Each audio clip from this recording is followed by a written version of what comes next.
The Six Directions of Space. Alastair Reynolds. We had been riding for 2 hours when I tugged sharply on the reins to bring my pony to a halt. Tenger, my escort, rode on for a few paces before glancing back irritatedly. He muttered something in annoyance, a phrase that contained the words stupid and dyke, before steering his horse back alongside mine. "Another sightseeing stop?" he asked, as the two mismatched animals chewed their bits, flared their nostrils, and flicked their heads up in mutual impatience. I said nothing, damned if I was going to give him the pleasure of an excuse. I only wanted to take in the view, the deeply shadowed valley below, the rising hills beyond, curving ever upwards like a tidal wave formed from rock and soil and grass, and the little patch of light down in the darkness, the square formation of the still-moving caravan. "If you really want to make that appointment," Tenger continued. "Shut up," Tenger sniffed, dug into a leather flap on his belt, and popped something into his mouth. "On your own head be it, Yellow Dog. It certainly won't be my neck on the line, keeping the old man waiting." I held both reins in one hand, so that I could cup the other one against my ear. I turned the side of my head in the direction of the caravan and closed my eyes. After a few moments I convinced myself that I could hear it. It was a sound almost on the edge of audibility, but which would become thunderous, calamitous, world-destroying as they drew nearer. The sound of thousands of riders, hundreds of wheeled tents, dozens of monstrous siege engines. A sound very much like the end of the world itself, it must have seemed, when the caravan approached. "We can go now," I told Tenger. He dug his spurs in, almost drawing blood, his horse pounding away so quickly that it kicked dirt into my eyes. Goyo snorted and gave chase. We raced down into the valley, sending skylarks and snipe barreling into the air. "Just going by the rules, Yellow Dog," the guard said, apologizing for making me show him my passport. We were standing on the wheeled platform of the Imperial Gare. The guard wore a knee-length blue sash-tied coat, long black hair cascading from the dome of his helmet. "We're on high alert, as it is. 3 plausible threats in the last week." "Usual nut jobs," I said, casting a wary glance at Tenger, who was attending to Goyo with a bad-tempered expression. I had beaten him to the caravan, and he did not like that. "2 Islamist sects, 1 bunch of Nestorians," the guard answered. "Not that I'm saying that the old man has anything to fear from you, of course, but we have to follow protocol." "I understand fully. Frankly, we were beginning to wonder if you were ever coming back." He looked at me solicitously. "Some of us were beginning to wonder if you had been disavowed." I smiled. "Disavowed? I don't think so. Just saying, we're all assuming you've got something suitably juicy after all this time." I reached up to tie back my hair. "Juicy's not exactly the word I'd use, but it's definitely something he has to hear about." The guard touched a finger to the pearl on his collar. "Better go inside, in that case." I did as I was invited. My audience with the Khan was neither as private nor as lengthy as I might have wished, but in all other respects it was a success. One of his wives was there, as well as Minister Chiledu, the National Security Advisor, and the Khan was notoriously busy during the ceremonial restaging of the war caravan. I thought not for the first time of how old he looked. Much older than the young man who had been elected to this office 7 years earlier, brimming with plans and promises.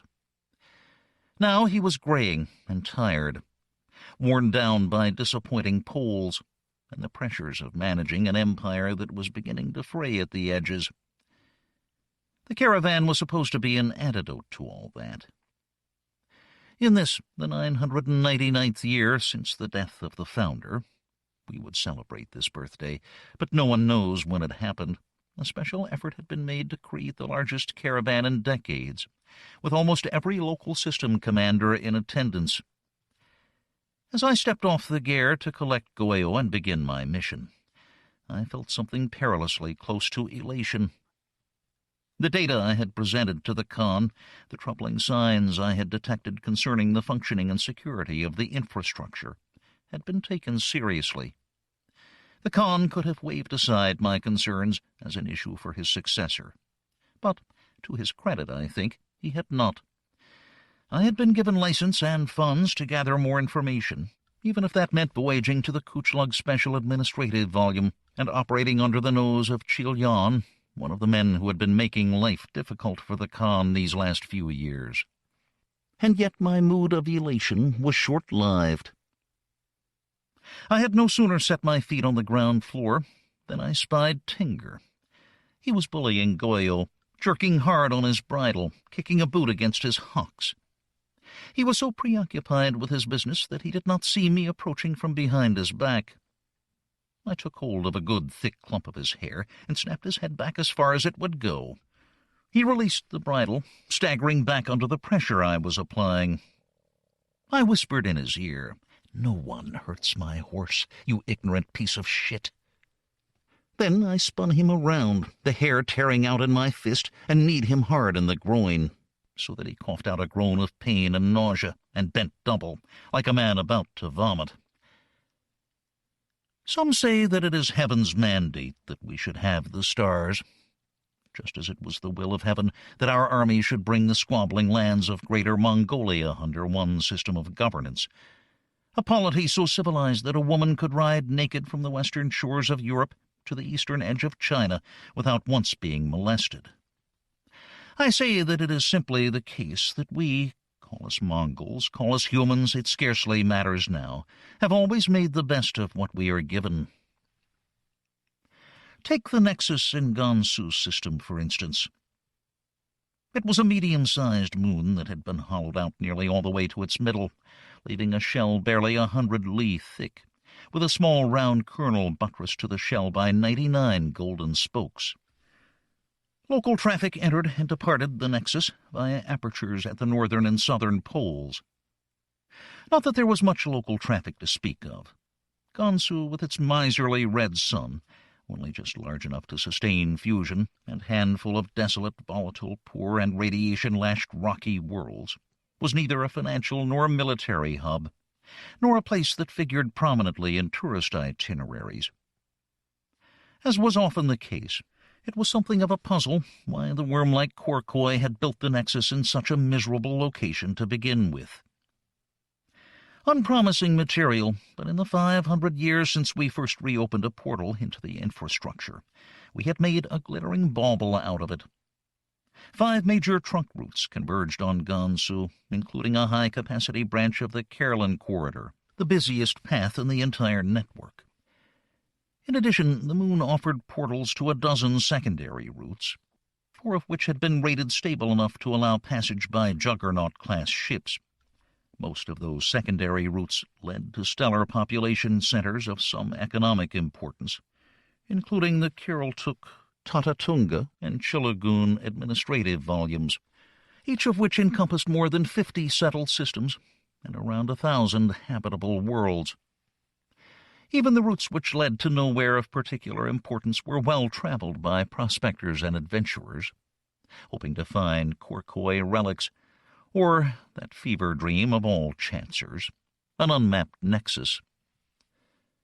We did not know the function of the 99 spokes, or of the core they buttressed. No matter. The core made a useful foundation, a place upon which to build. From the vantage point of the rising shuttle, it was a scribble of luminous neon, packed tight as a migraine. I could not distinguish the lights of individual buildings, only the larger glowing demarcations of the precincts between city-sized districts. Pressurized horseways a whole li wide were thin, snaking scratches. The human presence had even begun to climb up the golden spokes, pushing tendrils of light out to the moon's inner surface. Commercial slogans spelled themselves out in letters 10 li high. On Founder's Day, drink only Temujin brand Air-Rog. Sorkin Shira rental ponies have low mileage, excellent stamina, and good temperament. Treat your favorite wife. Buy her only Zarnuk silks. During hunting season, safeguard your assets with Nufar Samarkand mutual insurance. Think you're a real man? Then you should be drinking Deathworm Air-Rog, the one with a sting at both ends. I had spent only one night in Gansu, arranging a eunuch and waiting for the smaller ship that would carry us the rest of the way to the Kuchlug. Now Goyo, the eunuch, and I were being conveyed to the Birken Khaldun, a vessel that was even smaller than the Blackheart Mountain that had brought me to Gansu. The BK was only 1 li from end to end, less than a quarter of that across the bow. The hull was a multicolored quilt of patch repairs, with many scratches, craters, and scorches yet to be attended to. The lateral stabilization vanes had the slightly buckled look of something that had been badly bent and then hammered back into shape, while the yaw dampeners appeared to have originated from a completely different ship, fixed on with silvery fillets of recent welding work. A whole line of windows had been plated over. As old as the BK might have been, it had taken more than just age and neglect to bring her to that state. The Parvin Tract was a notoriously rough passage, quickly taking its toll on even a new ship. If the Caroline Corridor was a wide, stately river which could almost be navigated blindfold, then the tract was a series of narrow rapids, whose treacherous properties varied from trip to trip, requiring not just expert input from the crew, but passengers with the constitution to tolerate a heavy crossing. Once I had checked into my rooms and satisfied myself that Goyo was being taken care of, I made my way back to the passenger area. I bought a glass of Temujin Air-Rog and made my way to the forward viewing platform, with its wide sweep of curved window, scratched and scuffed in places, worryingly starred in others, and leaned hard against the protective railing. The last shuttle had already detached, and the BK was accelerating towards the portal, its great human-made doors irising open at the last possible moment, so that the interior of Gansu was protected from the Parvin Tract's unpredictable energy surges. Even though the infrastructure shaft stretched impossibly far into the distance, my mind kept insisting that we were about to punch through the thin skin of the moon. The ship surged forward, the sluggish artificial gravity generators struggling to maintain the local vertical. We passed through the door into the superluminal machinery of the infrastructure. The tunnel walls were many li away, but they felt closer as they raced by at increasing speed, velocity traced by the luminous squiggly patterns that had been inscribed on the wall for inscrutable reasons by the Korkoi builders. I had the impression that the shaft was constricting, tightening down on our fragile little ship. Yet nothing seemed to disconcert or even arouse the interest of my fellow passengers. In ones and twos they drifted away from the gallery, leaving me alone with my eunuch. Observing from a discreet distance, I drank the Air-Rog very slowly, looking down the racing shaft, wondering if it would be my fortune to see a phantom with my own eyes. Phantoms, after all, were what had brought me here. Now, all I had to do was poison the eunuch. The eunuch answered to eunuch, but his real name, I learned after a certain amount of probing, was Tisa. He had not been surgically castrated. There was an implant somewhere in his forearm dispensing the necessary cocktail of androgen blockers, suppressing his libido and lending him a mildly androgynous appearance. Other implants, similar to those employed by government operatives, had given him heightened reflexes, spatial coordination, and enhanced night vision. He was adept with weapons and unarmed combat, as I had no cause to doubt were all Batu eunuchs. I had no need of his protection, of course, but appearances were paramount. I was posing as a woman of means, a well-heeled tourist. No woman in my circumstances would ever have traveled without the accompaniment of a man such as Tisa. He served my purpose in another way. We shared the same rooms, with the eunuch sleeping in a small doorless annex connected to mine. Because I might, conceivably, be drugged or poisoned, Tisa always ate the same meals as me, served at the same time and brought to my cabin by one of the BK's white-uniformed stewards. "What if you get poisoned and die on me?" I asked, innocently, when we were sitting opposite together across my table. He tapped a pudgy finger against his belly. "It would take a lot to kill me, Miss Beauchamp. My constitution has been tailored to process many toxins in common circulation among would-be assassins and miscreants. I will become ill much sooner than you would, but what would kill you would merely make me unwell, and not so unwell that I could not discharge my duties. I hope you're right about that." He patted his chin with napkin. "It is no occasion for pride. I am what I am because of the chemical intervention and surgery of the Batu Escort Agency. It would be equally pointless to understate my abilities." Later, feigning nervousness, I told him that I had heard a noise from his annex. "It is nothing, I assure you. No one could have entered these rooms without our knowing it." It sounded like someone breathing. He smiled tolerantly. "There are many foreign sounds on a ship like this. Noises carry a great distance through the ducts and conduits of the air circulation system." Couldn't someone have crawled through those same conduits?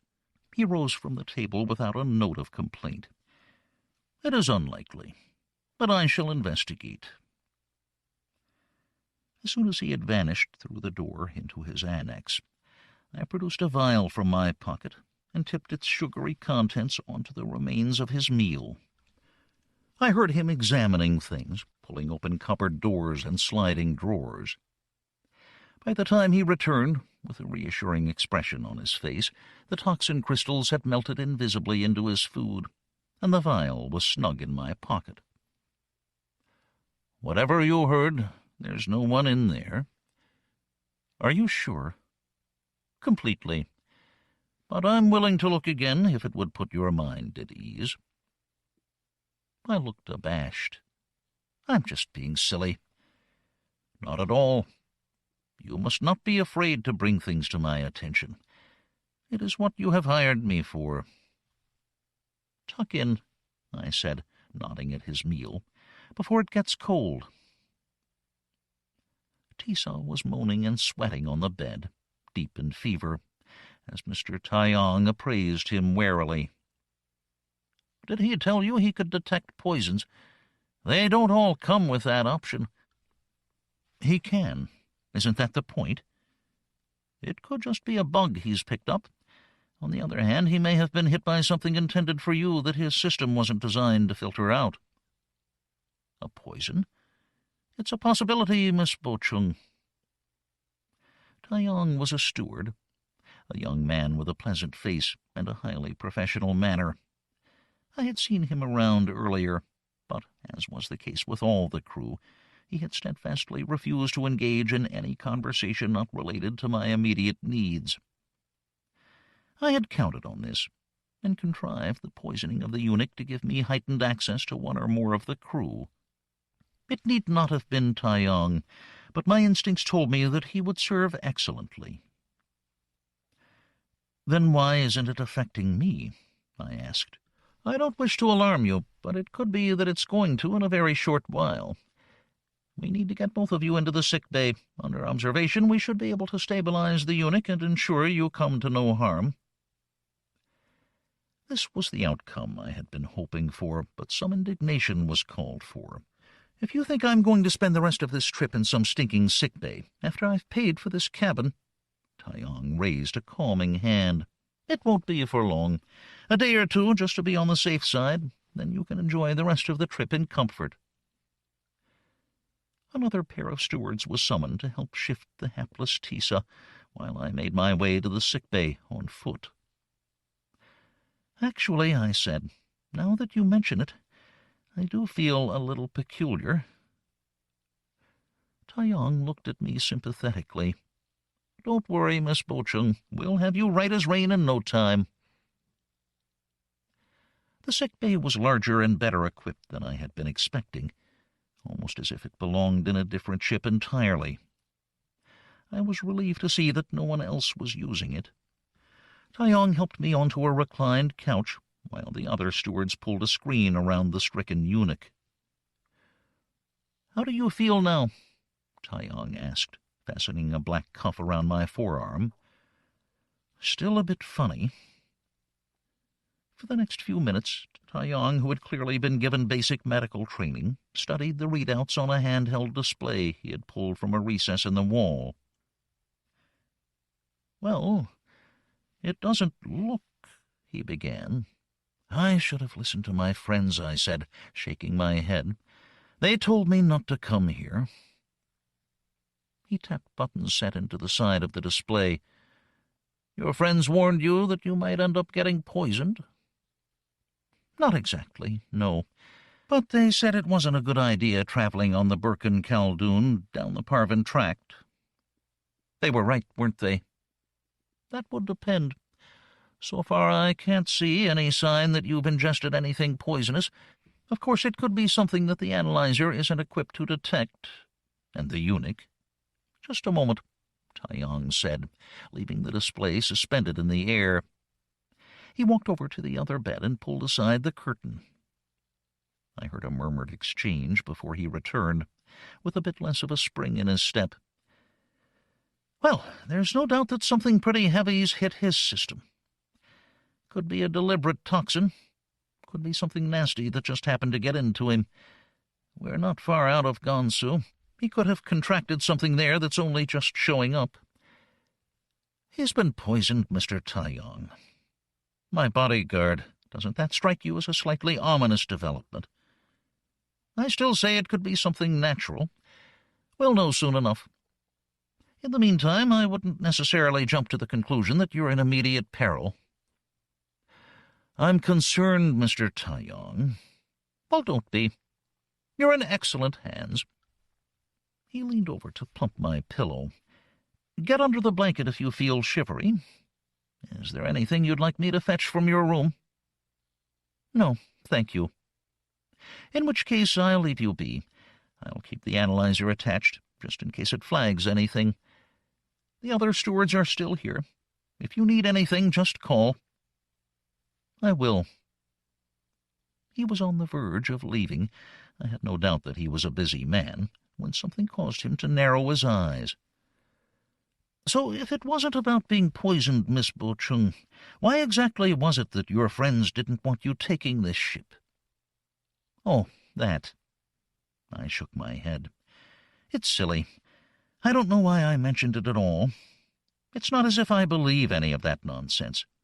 "Any of what nonsense, exactly?" "You know, about the phantoms. About how the Parvin Tract is haunted." I told them I was above all that, but they still kept going on about it.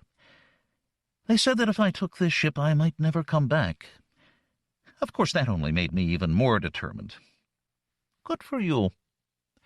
I told them I was a rationalist, not someone who believes in ghosts and goblins. I shifted on the couch, giving him a sympathetic look. "I expect that you're fed up with hearing about all that, especially as you actually work here. I mean, if anyone would have been likely to see something, it would be you, wouldn't it? Or one of the other crew." "That would make sense," he said. "Well, the fact that you obviously haven't, there can't be anything to it, can there?" I crossed my arms and smiled triumphantly. "Wait until I tell my friends how silly they've been." "Perhaps," he began, and then fell silent. I knew that I had him then, that it would be only a matter of time before Taeyong felt compelled to show me evidence. My instincts proved correct, for within a day of my discharge from the sick bay, the eunuch was still under observation, but making satisfactory progress, the steward contrived an excuse to visit my quarters. He had a clean towel draped over his arm, as if he had come to replace the one in my bathroom. "I brought you a fresh one. I think the cleaning section missed this corridor this morning. They didn't, but I appreciate the gesture all the same." He lingered, as if he had something to get off his chest, but was struggling to find the right words. Mr. Taiyong, I pressed. What we were talking about before— Yes, I inquired mildly. Well, you're wrong. He said it nicely enough, but the defiance in his words was clear. The phantoms exist. I may not have seen anything with my own eyes, but I've seen data that's just as convincing. I doubt it. I can show you easily enough. He must have been intending to say those words from the moment he had decided to come to my cabin, yet now that he had spoken them, his regret was immediate. Really? I shouldn't have. Tell me, I said forcefully. Whatever this is, I want to see it. It means your friends were right and you were wrong. Then I need to know that. Taiyong gave me a warning look. It'll change the way you think. At the moment, you have the luxury of not believing in the phantoms. I know that there's something out there that we don't understand, something that doesn't belong. Are you sure you want that burden? If you can handle it, I think I can. What do I have to do? I need to show you something, but I can't do it now. Later, during the night shift, it'll be quieter. I'll be ready, I said, nodding eagerly. Close to midnight, Taiyong came for me. Remembering to keep in character for someone half convinced she was the target of an assassin, I did not open up immediately. Yes?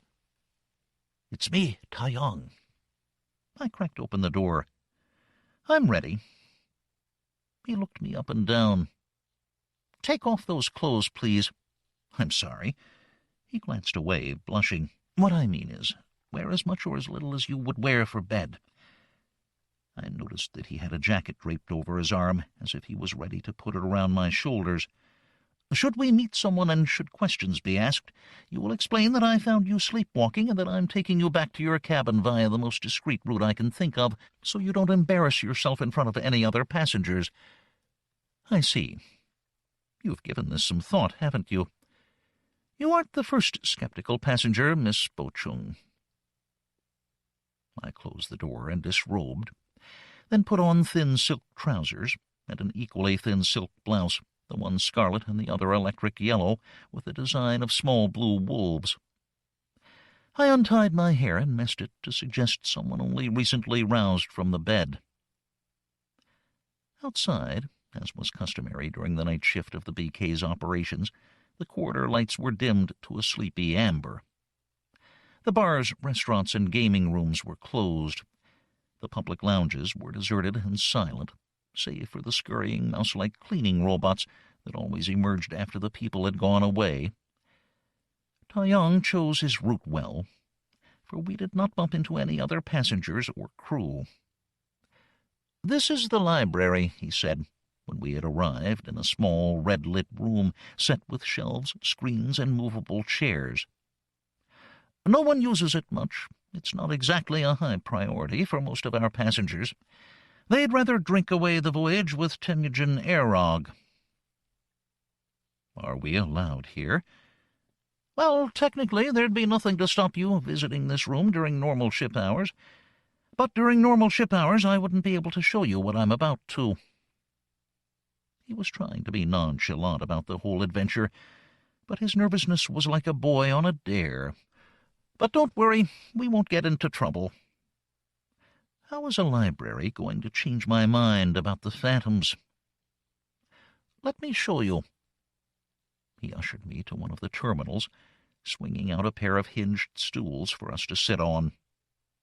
I sat to the left of him, while Taiyong flipped open a dust cover to expose a keyboard.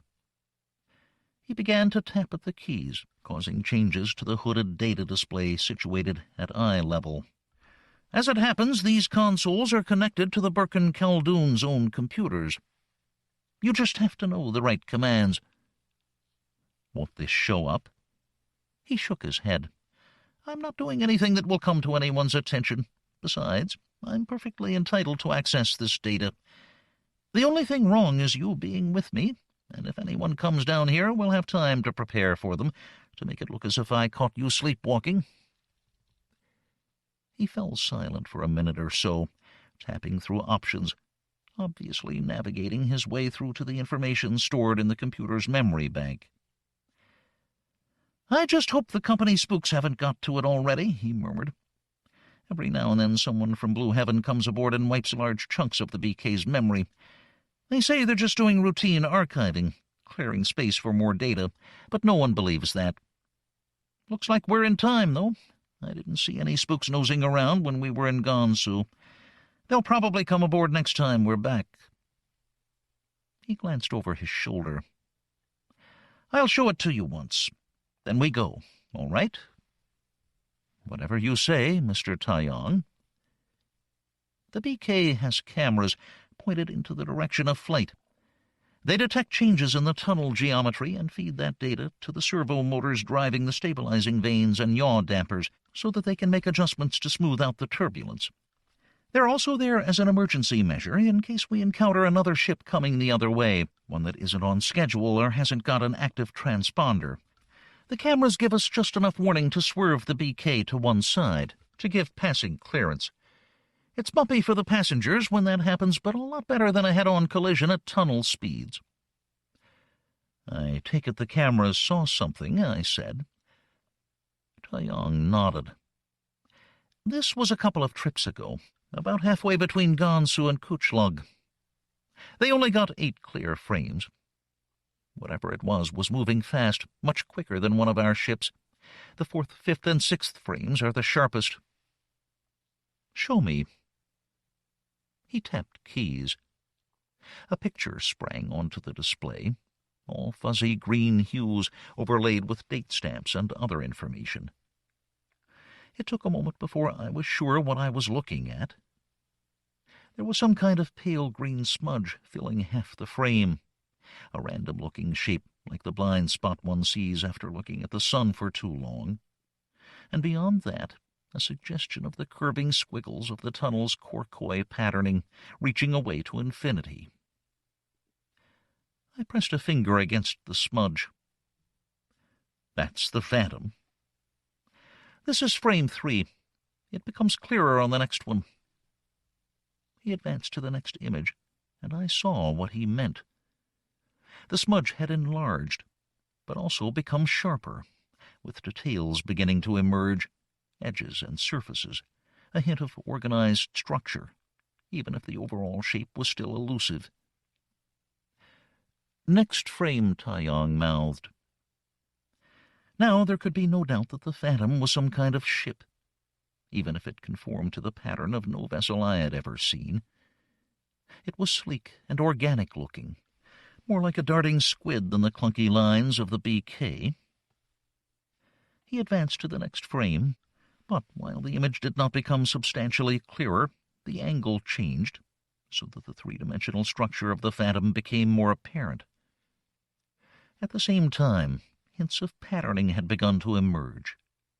Darker green symbols on the side of the hull, or fuselage, or body of whatever the thing was. "That's about as good as it gets," Taiyong said. "I'm impressed." "You see these arm-like appendages?" he asked, pointing to part of the image. "I'm guessing, of course, but I can't help wondering if they don't serve the same function as our stabilization vanes, only in a more elegant fashion." "I think you could be right." "One thing I'm sure of, though. We didn't build that ship. I'm no expert, Miss Bo-chung, but I know what counts as cutting-edge ship design, and that thing is way beyond it. I don't think anyone would argue with that. It wasn't built by the government or some mysterious splinter group of Islamist separatists. In fact, I don't think it was built by humans at all. We're looking at alien technology, and they're using our infrastructure system as if they own it.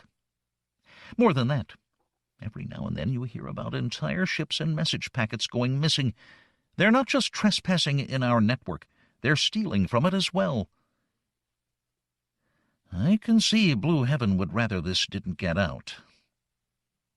Taiyong closed the display. "I'm sorry, but that's all I can show you." "It's enough, though, isn't it?" "More than enough," I said. "Of course, I had my doubts. Taiyang could have easily faked those images, or been the unwitting victim of someone else's fakery. But I did not think that was the case. I had been looking at genuine data, not something cooked up to scare the tourists. I was just beginning to plot my next move, how I would get a copy of the data and smuggle it back to NHK while I continued with my investigations in Kuchlog space, when I became aware of a presence behind me. Taiyang must have sensed it too, for he turned around as I did. Standing in the doorway to the library was one of the other stewards, an older man whose name I had yet to learn. I noticed that the sleeves of his uniform were too short for him. Wordlessly, he raised a hand. In it glinted the smooth alloy form of a small, precise weapon, the kind often carried by government spies such as myself. He shot me. I had a moment to stare at the barb embedded in my thigh, and then I passed out. I came around in my cabin, gripped by a vile nausea, a headache like a slowly closing iron vise, and no conception of how much time had passed since Taiyang and I had been disturbed in the library. Getting out of bed, I had been placed on top of the sheets. I searched the adjoining annex for the eunuch before I remembered that he was still in the sick bay. I tried my door and found that it had been locked from the outside. There was no way for me to leave my room.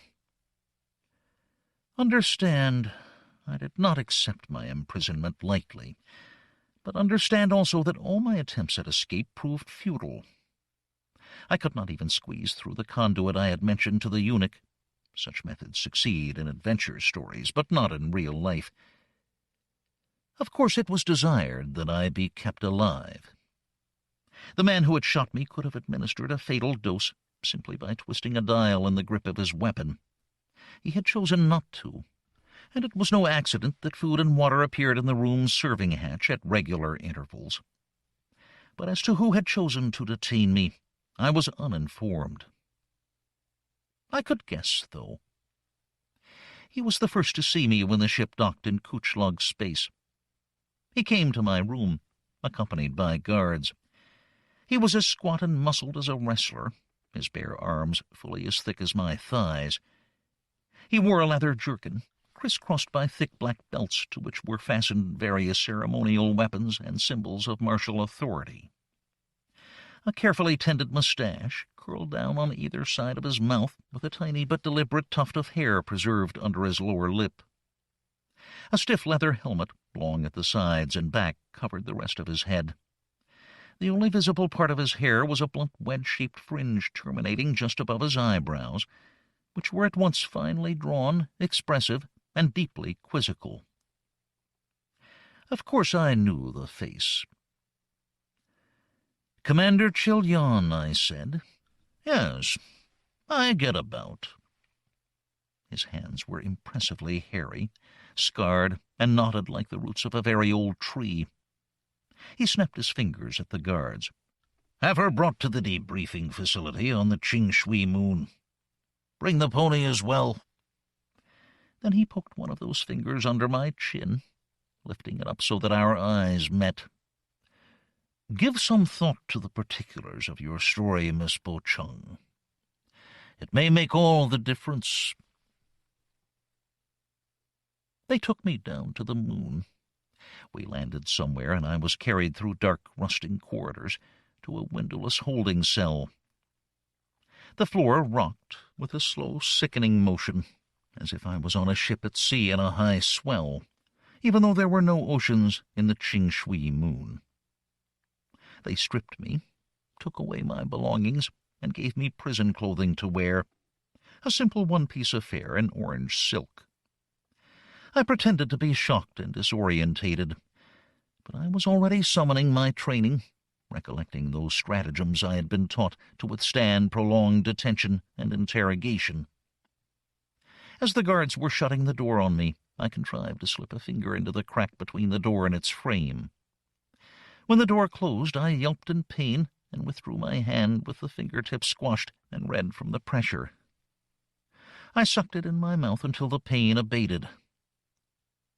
"Stupid bitch," someone said.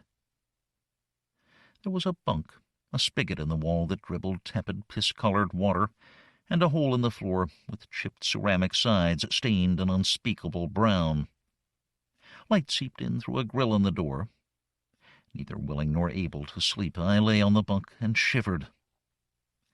Presently, no more than 2 or 3 hours after my arrival, men came to take me down the corridor to an interrogation room. It is not necessary to document all that happened.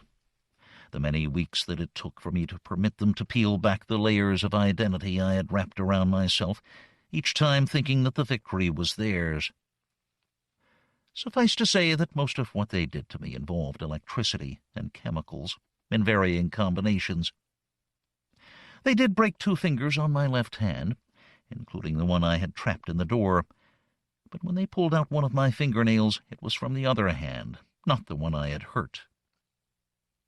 They beat me around, broke my teeth, extinguished Yusuge brand cigarettes on my skin, but only cut me superficially to demonstrate that they could and would. Then they had other men come in to sterilize and dress the wounds. Once in a while a gowned doctor with a Slavic face came to the cell and gave me a thorough, probing medical examination. It was during one of the doctor's examinations that I elected to reveal myself as a government spy. As the doctor was examining me, I allowed my hair, stiff and greasy with dirt, to fall away from the nape of my neck. I knew instantly that he had taken the bait. I felt his fingers press into the area around the subcutaneous device, feeling for the hard-edged component lodged under the skin. "What is this?" "What is what?" I asked, all innocence. "There's something under your skin." They took me back to the interrogation room. My hair was shaved and my neck swabbed. The Slavic doctor dithered over the medical tools on the shelves until he found the bundle he wanted. He brought the instruments onto the table, unrolling the towel so that I could see what lay in store for me. When he was done, the implant was placed on a piece of clean towel in front of me. It was bloodied, with bits of whitish flesh still attached to its feeler-like input probes. "Looks like government," someone said. I did not admit to it immediately. That would have made them rightfully suspicious. It was a matter of judging the moment, making my confession appear natural rather than a scripted event. In hindsight, I wish that I had arranged my confession sooner. I was brought to a different room. There was a window in the wall, before which I was encouraged to sit. A clamp was fitted around my eyes so that I could not look away. The doctor dripped some agent into my eyes, which had the effect of paralyzing the lids, preventing me from blinking. When the lights came on in the room on the other side of the window, I found myself looking at Goyo. He was upside down, suspended in a sling, rotated on his back in the manner that horses are prepared for veterinary work. The sling was supported from a heavy white framework mounted on trolley wheels. Goyo's legs had been bound together in pairs using thick adhesive material. Even his head and neck had been braced into position using cushioned supports and clamps. A leathery girth strap enclosed his waist, preventing him from thrashing around. His abdominal region, between fore and hind limbs, had been shaved to the skin. A white sheet, not much larger than a towel, had been draped over part of that shaven area. There was a red stain in the middle of the sheet, where it formed a depression. Goyo's eye, the one that I could see, was white and wild and brimming with fear. Chilyan walked into the room. He was dressed as I remembered him from our encounter on the BK, except that his hands and forearms were now gloved. The gloves had a heavy martial look to them, with curved steel talons on the ends of the fingers. He stopped next to Goyo, one hand resting on the frame, the other stroking my pony's neck, as if he sought to placate him. When he spoke, his voice came through a microphone. We think we know who you are, but some corroboration would be welcome. What is your operational code name? To which section are you assigned? Are you one of the 13? My mouth had turned dry. I said nothing. Very well, Chilyan continued, as if he had expected as much. He reached over and whisked the white sheet away from Goyo's abdomen. There was a wound there, a red sucking hole wide enough to plunge a fist through. No, I said, trying to break free of the straps that bound me to the chair. Before you arrived, Chilyan said, certain surgical preparations were made. A number of ribs have already been removed. They can be put back, of course, but their absence now means that there is an unobstructed path through to your pony's heart. With his right hand, he reached into the wound.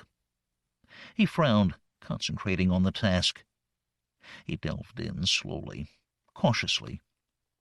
Goyo responded by thrashing against his restraints, but it was to more avail than my own efforts. In a short while, Chilyan's entire fist was hidden. He pushed deeper, encountering resistance. Now the fist and fully half of his forearm was gone.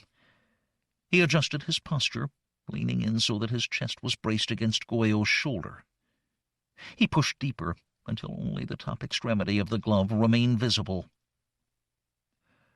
I am touching his beating heart now, Chilyan said, looking directly at me.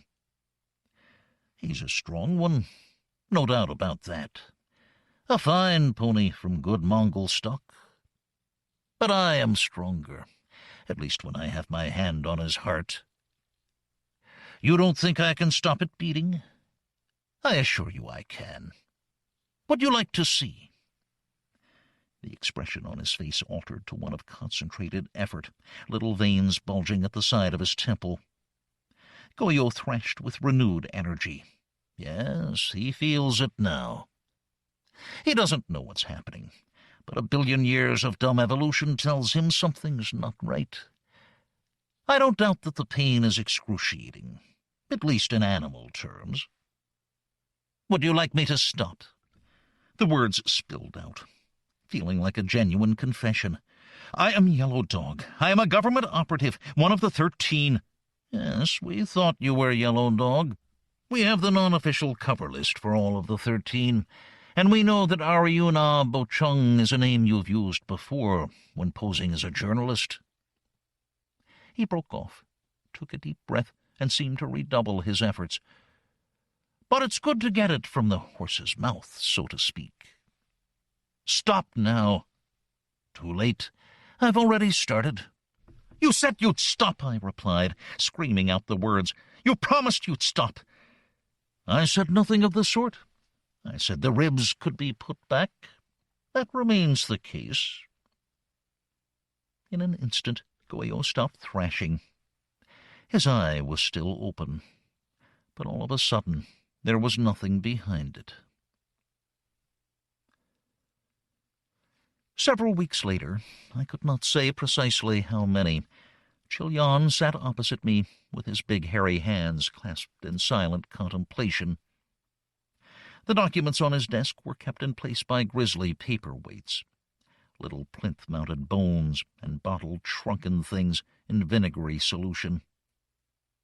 There were swords and ceremonial knives on the wall, framing a familiar reproduction watercolor showing the landing of the invasion fleet on Japanese soil. You were good, he said eventually. I'll give you that.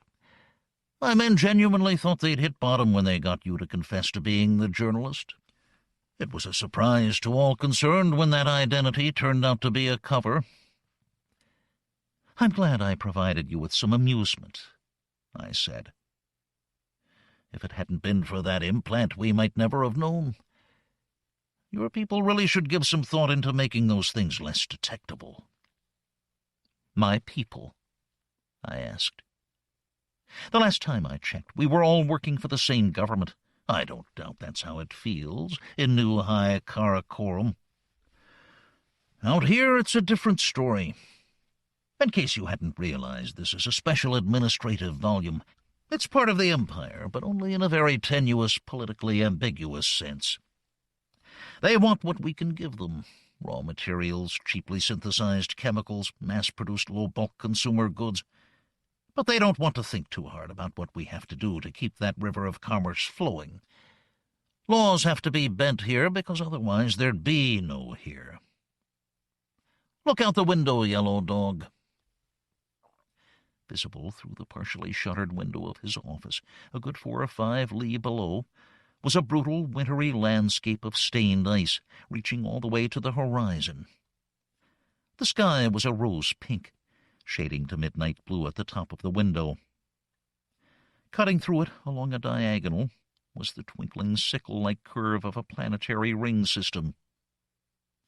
Canyon-deep fissures cracked the surface, leaking feathery quills of yellow-white steam into the thin, poisonous atmosphere of that wind-swept sky. Here and there an elbow of splintered rock broke the surface. There were no fixed communities on the moon.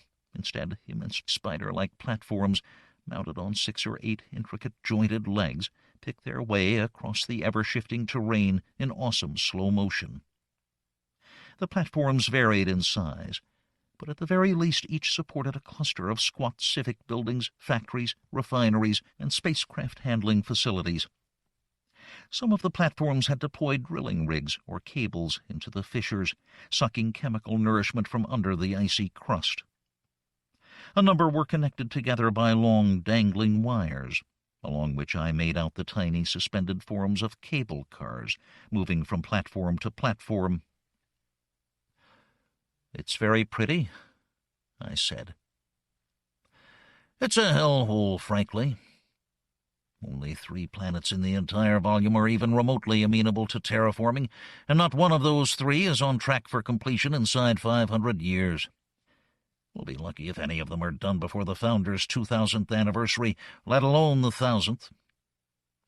Most of the 80 million people under my stewardship live in domes and tunnels, with only a few alls of soil or glass between them and a horrible choking death." He unclasped his hands in order to run a finger across one of his desktop knickknacks. "It's not much of an existence, truth be told. But that doesn't mean we don't have an economy that needs fueling. We have jobs, we have vacancies for skilled labor. Machines do our drilling, but the machines need to be fixed and programmed by people down at the cutting face. We pay well for those prepared to work for us. And you come down hard on those who displease you. Local solutions to local problems, that's our mantra. You wouldn't understand, cozied up in the middle of the Empire. You pushed the dissidents and troublemakers out to the edge and left us to worry about them." He tapped a finger against his desk. "Nestorian Christians, Buddhists, Islamists. It's 1,000 years since we crushed them, and they still haven't got over it. Barely a week goes by without some regressive fundamentalist element stirring up trouble, whether it's sabotage of one of our industrial facilities or a terrorist attack against the citizenship. And yet you sit there in New High Karakoram and shake your heads in disgust when we have the temerity to implement even the mildest security measures. I wouldn't call mass arrests, show trials, and public executions mild," I said tartly. "Then try living here." "I get the impression that's not really an option. Unless you mean living in prison for the rest of my life, or until NHK sends an extraction team." Chilyan made a pained expression. "Let's be clear. You aren't my enemy. Quite the contrary. You are now an honored guest of the Kuchlug Special Administrative Volume. I regret what happened earlier, but if you'd admitted your true identity, none of that would have been necessary." He folded his arms behind his neck, leaned back in his chair with a creak of leather. "We've got off on the wrong footing here, you and I. But how are we supposed to feel when the Empire sends undercover agents snooping into our territory? And not only that, but agents that persist in asking such puzzling questions." He looked at me with sudden, sharp intensity, as if my entire future hung on my response to what he was about to say. "Just what is it about the phantoms that interests you so much, Yellow Dog?" "Why should you worry about my interest in a phenomenon that doesn't exist?" I countered. "Do you believe that, after what you saw on the Birkin Khaldoon?" "I can only report what I saw. It would not be for me to make inferences." "But still, why are we discussing this, Commander Chilyon?" "Because I'm intrigued. Our perception was that NHK probably knew a lot more about the phenomenon than we did. Your arrival suggests otherwise. They sent you on an intelligence-gathering mission, and the thrust of your inquiry indicates that you are at least as much in the dark as we are, if not more so." "I can't speak for my superiors." "No, you can't. But it seems unlikely that they'd have risked sending a valued asset into a trouble spot like Kuchlug without very good reason, which, needless to say, is deeply alarming. We thought the Corps had the matter under control. Clearly they don't, which only makes the whole issue of the phantoms even more vexed and troubling." "What do you know?" He laughed. "You think I'm going to tell you just like that?" "You've as much as admitted that this goes beyond any petty political differences that might exist between NHK and Kuchlug. Let me report back to my superiors. I'll obtain their guarantee that there'll be a two-way traffic in intelligence." I nodded firmly. "Yes, we misjudged this one. I should never have come under deep cover, but we were anxious not to undermine your confidence in us by revealing the depth of our ignorance on the phenomenon. I assure you that in the future everything will be above board and transparent. We can set up a bilateral investigative team, pooling the best experts from here and back home." "That easy, eh? We just shake hands and put it all behind us? The deception on your part, the torture on ours?" I shrugged. "You had your methods, I had mine." Chilyon smiled slightly. "There's something you need to know. 2 days ago, not long after we dug that thing out of you, we did in fact send a communique to NHK. We informed them that one of their agents was now in our safekeeping, that she was being more than helpful in answering our questions, and that we would be happy to return her at the earliest opportunity." "Go on." "They told us that there was no such agent. They denied knowledge of either Aryuna Bochung or an operative named Yellow Dog. They made no demands for you to be returned, although they did say that if you were handed over, you'd be of interest to them. Do you know what this means?"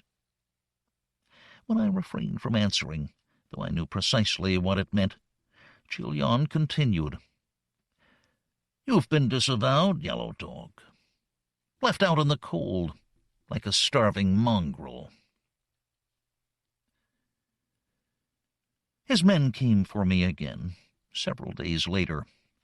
I was taken to a pressurized boarding platform, a spindly structure cantilevered out from the side of the government building. A cable car was waiting, a dull gray bulbous-ended cylinder swaying gently against its restraints. The guards pushed me aboard, then slammed the airtight door before turning a massive wheel to lock it shut. Chilyon was already aboard the car, sitting in a dimpled leather chair with one leg crossed over the other. He wore huge fur-lined boots, equipped with vicious spurs. "A little trip, I thought," he said, by way of welcome, indicating the vacant seat opposite his. The cable car lurched into motion. After reaching the limit of the boarding area, it passed through a long glass airlock, and then dropped sickeningly, plunging down so far that it descended under the lowest level of buildings and factory structures perched on the platform. One of the huge skeletal legs was rising towards us, the foot raised as if it intended to stomp down on the fragile little cable car. Yet just when it seemed we were doomed, the car began to climb again, creaking and swaying. Chilyon was looking at something through a pair of tiny binoculars. Some piece of equipment, a probe or drill head, I presumed, being winched up from the surface into the underside of the platform. "Is there a point to this journey?" I asked. He lowered the binoculars and returned them to a leather case on his belt. "Very much so. What I will show you constitutes a kind of test. I would advise you to be on your guard against the obvious." The cable car slid across the fractured landscape of the moon, traversing dizzyingly wide crevasses, dodging geysers, skimming past tilted rock faces which seemed on the verge of toppling over at any moment. We rose and descended several times, on each occasion passing over one of the walking platforms. Now and then there was an interruption, while we were switched to a different line, before once more plunging down towards the surface. After more than half an hour of this, just when my stomach was beginning to settle into the rhythm, we came to a definite halt on what was in all respects just another boarding platform, attended by a familiar retinue of guards and technical functionaries. Chilyan and I disembarked, with his spurs clicking against the cleated metal flooring. With a company of guards for escort, we walked into the interior of the platform's largest building. The entire place had an oily ambience, rumbling with the vibration of distant drilling processes. "It's a cover," Chilyan said, as if he had read my thoughts. "We keep the machines turning, but this is the one platform that doesn't have a useful production yield. It's a study facility instead." "For studying what?" "Whatever we manage to recover, basically." Deep in the bowels of the platform, at a level which must have meant they were only just above the underside, was a huge holding tank, which, so Chilyan informed me, was designed to contain the unrefined liquid slurry that would ordinarily have been pumped up from under the ice. In this platform the tank had been drained and equipped with power and lighting. The entire space had been partitioned into about a dozen ceilingless rooms, each of which appeared to contain a collection of garbage arranged within the cells of a printed grid laid out on the floor. Some of the cells held sizable clusters of junk, others were empty. Benches arranged around the edges of the cells were piled with bits of twinkly rubbish, along with an impressive array of analysis tools and recording devices. It looked as if it should have been a literal hive of activity, but the entire place was deserted. "You want to tell me what I'm looking at here?" Chilyan indicated a ladder. "Go down and take a look for yourself. Examine anything that takes your fancy. Use any tools you feel like. Look in the notebooks and data files. Rummage, break stuff. You won't be punished if you do." "This is phantom technology, isn't it? You've recovered pieces of alien ships." I said this in a kind of awed whisper, as if I hardly dared believe it myself.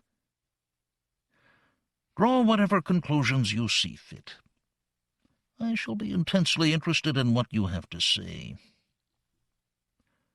I started down the ladder. I had known from the moment I saw the relics that I would be unable to resist. "How long have I got before I'm judged to have failed this test or whatever it is?" "Take your time," he said, smiling, "but don't take too much."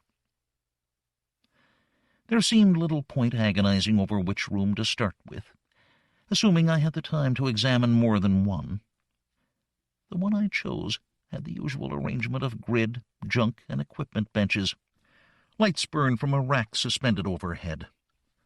I stepped into the grid, striding over blank squares until I arrived at a promising little clump of mangled parts, some of them glittery, some of them charred to near blackness. Gingerly, I picked up one of the bits. It was a curving section of metallic foil, ragged along one edge, much lighter and stiffer than I felt it had any right to be. I tested the edge against a finger and drew a bead of blood. No markings or detail of any kind. I placed it back down on the grid and examined another item. heavier this time, solid in my hands like a piece of good carved wood, flowing scroll-like green patterning on one convex surface, a suggestion of script, or a fragmented part of some script in a language I did not recognize. I returned it to the grid and picked up a jagged, bifurcated thing like a very unwieldy sword or spearhead, formed in some metallic red material that appeared mirror-smooth and untarnished. In my hands the thing had an unsettling buzzing quality, as if there was still something going on inside it. I picked up another object, a dented blue-green box, embossed with dense geometric patterns, cross-woven into one another in a manner that made my head hurt. The lid of the box opened to reveal 6 egg-like white ovals, packed into spongy black material. There were 6 distinct spiral symbols painted onto the ovals, in another language that I did not recognize. I perused more objects in the grid, then moved to the benches where more items were laid out for inspection. I moved into one of the adjoining rooms. There was something different about the degree of organization this time. The grid was the same, but the objects in it had been sorted into rough groupings. In one corner cell was a pile of spiky metallic red pieces that obviously had something in common with the sword-like object I had examined in the other room. In the other lay a cluster of dense, curved pieces with fragmented green patterning on each. Each occupied cell held a similar collection of vaguely related objects. I examined another room, but soon felt that I had seen enough to form a ready opinion. The various categories of relic clearly had little in common, if they had all originated from the phantoms, either wrecked or damaged or attacked as they passed through the infrastructure. Then there was only one conclusion to be drawn. There was more than one type of phantom, which in turn meant there was more than one kind of alien. We were not just dealing with one form of intruder. Judging by the number of filled cells, there were dozens, many dozens of different alien technologies at play. I felt the hairs on the back of my neck bristle. Our probes and instruments had swept the galaxy clean, and still we had found no hint of anyone else out there. But these rooms said otherwise. Somehow or other we had managed to miss the evidence of numerous other galaxy-faring civilizations, all of which were at least as technologically advanced as the Mongol expansion. Other empires, somehow coexisting with ours. I was ready to return to Chilion, but at the last moment, as I prepared to ascend the ladder, something held me back. It had all been too simple. Anyone with a pair of eyes in their head would have arrived at the same conclusion as I had. Chilion had said it would be a test, and that I must pass it. It had been too easy so far. Therefore, I must have missed something. When we were back on the cable car, nosing down to the geysering surface, Chilion stroked a finger against his chin and watched me with an intense snake-like fascination. "You returned to the rooms?" "Yes." "Something made you go back when it looked as if you'd already finished?" "It wouldn't have been in my interests to fail you." There was a gleam in his eye. "So what was it, Yellow Dog, that made you hesitate?" A feeling that I'd missed something. The obvious inference was that the collection implied the presence of more than one intruding culture. But you didn't need me to tell you that. "No," he acknowledged. So there had to be something else. I didn't know what, but when I went back into the second room, something flashed through my mind. I knew I had seen something in there before, even if it had been in a completely different context. I could not tell if he was pleased or disappointed. "Continue." "The green markings on some of the relics. They meant nothing to me at first, but I suppose my subconscious must have picked up on something even then. They were fragments of something larger, which I'd seen before. Which was Arabic writing, I told him. Many people would be surprised to hear there was such a thing.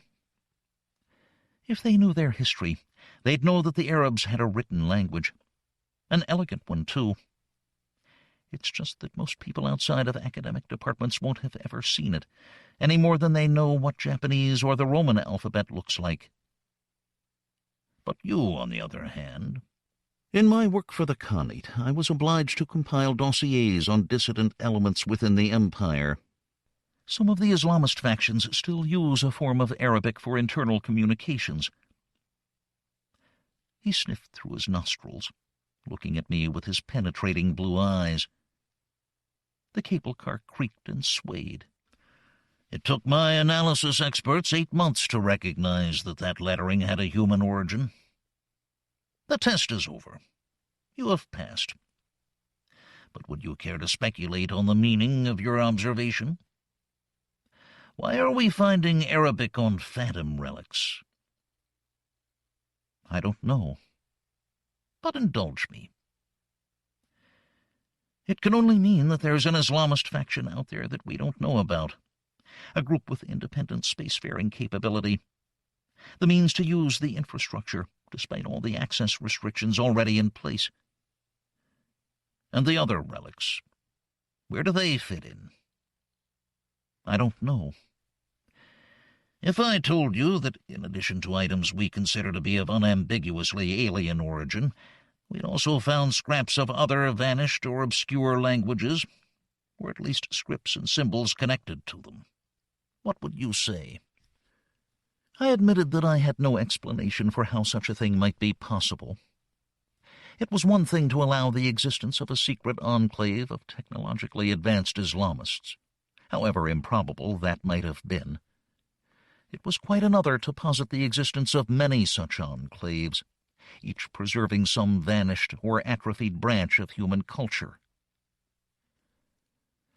Here is what's going to happen. He spoke the words as if there could be no possibility of dissent on my behalf.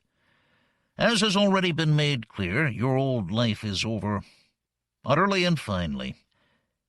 But there is still much that you can do to serve the will of heaven.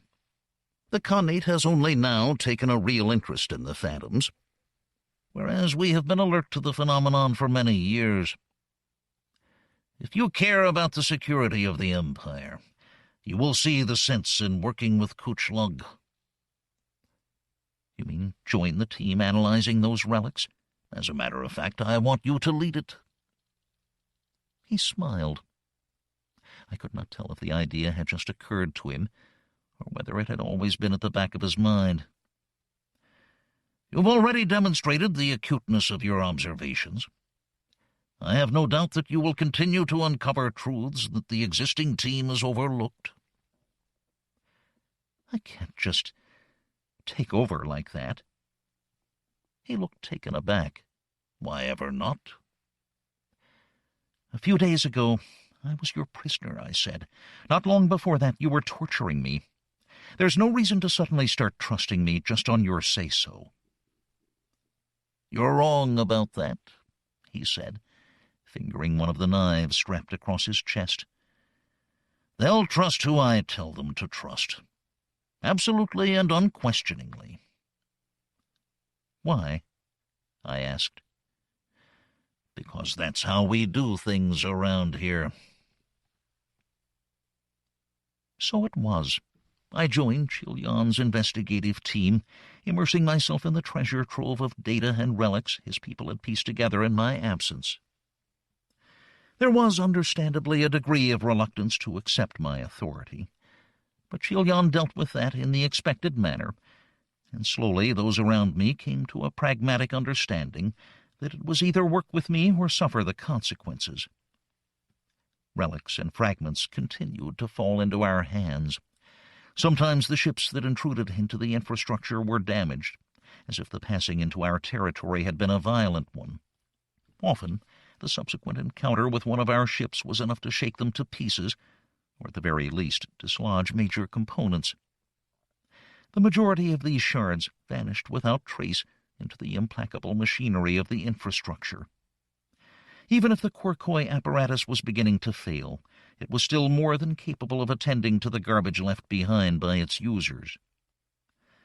But occasionally, pieces lingered in the system as if the walls had indigestion, waiting to be swept up by Chilyan's ships and eventually brought home to this moon. As often as not, though, it was a trivial matter to classify the consignments, requiring only a glance at their contents.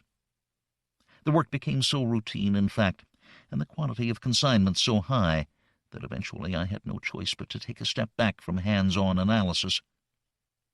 I assembled 6 teams and let them get on with it, requiring that they report back to me only when they had something of note. A new empire, or something odd from one of those we already knew about. That was when the golden egg fell into our hands. It was in the 7th month of my service under Chilyan, and I immediately knew that it originated from a culture not yet known to us. Perhaps it was a ship, or part of one. The outer hull was almost entirely covered in a quilt of golden platelets, overlapping in the manner of fish scales. The only parts not covered by the platelets were the dark apertures of sensors and thruster ports, and a small eye-shaped area on one side of the teardrop that we quickly identified as a door. Fearing that it might damage the other relics if it exploded under our examinations, I ordered that the analysis of the egg take place in a different part of the mining structure. Soon, though, my concern shifted to the welfare of the egg's occupants. We knew that there were beings inside it, even if we could not be sure if they were human. Scans had illuminated ghostly structures inside the hull. The intestinal complexity of propulsion subsystems, fuel lines, and tanks packed ingeniously tight, the fatty tissue of insulating layers, the bony divisions of armored partitions, the cartilaginous detailing of furniture and life support equipment.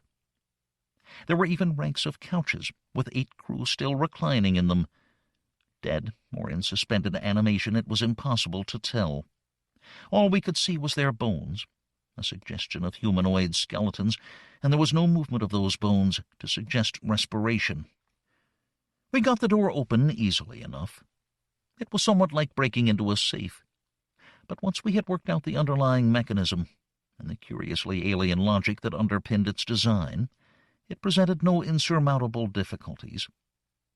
Gratifyingly, there was only a mild gust of equalizing pressure when the door hinged wide, and none of the sensors arrayed around the egg detected any harmful gases. As far as we could tell, it was filled with an oxygen-nitrogen mix, only slightly different from that aboard our own ships. "What now?" Chilyan asked, fingering the patch of hair beneath his lip. "We'll send machines aboard now," I replied. "Just to be safe, in case there are any booby traps inside." He placed a heavy, thick-fingered hand on my shoulder. "What say we skip the machines and just take a look inside ourselves?" His tone was playful. "Not afraid, are we, Yellow Dog?" "Of course not," I answered. "There's no need to be. I'll go in first, just in case there are surprises." We walked across the floor, through the cordon of sensors, to the base of the attenuated metal staircase that led to the open door.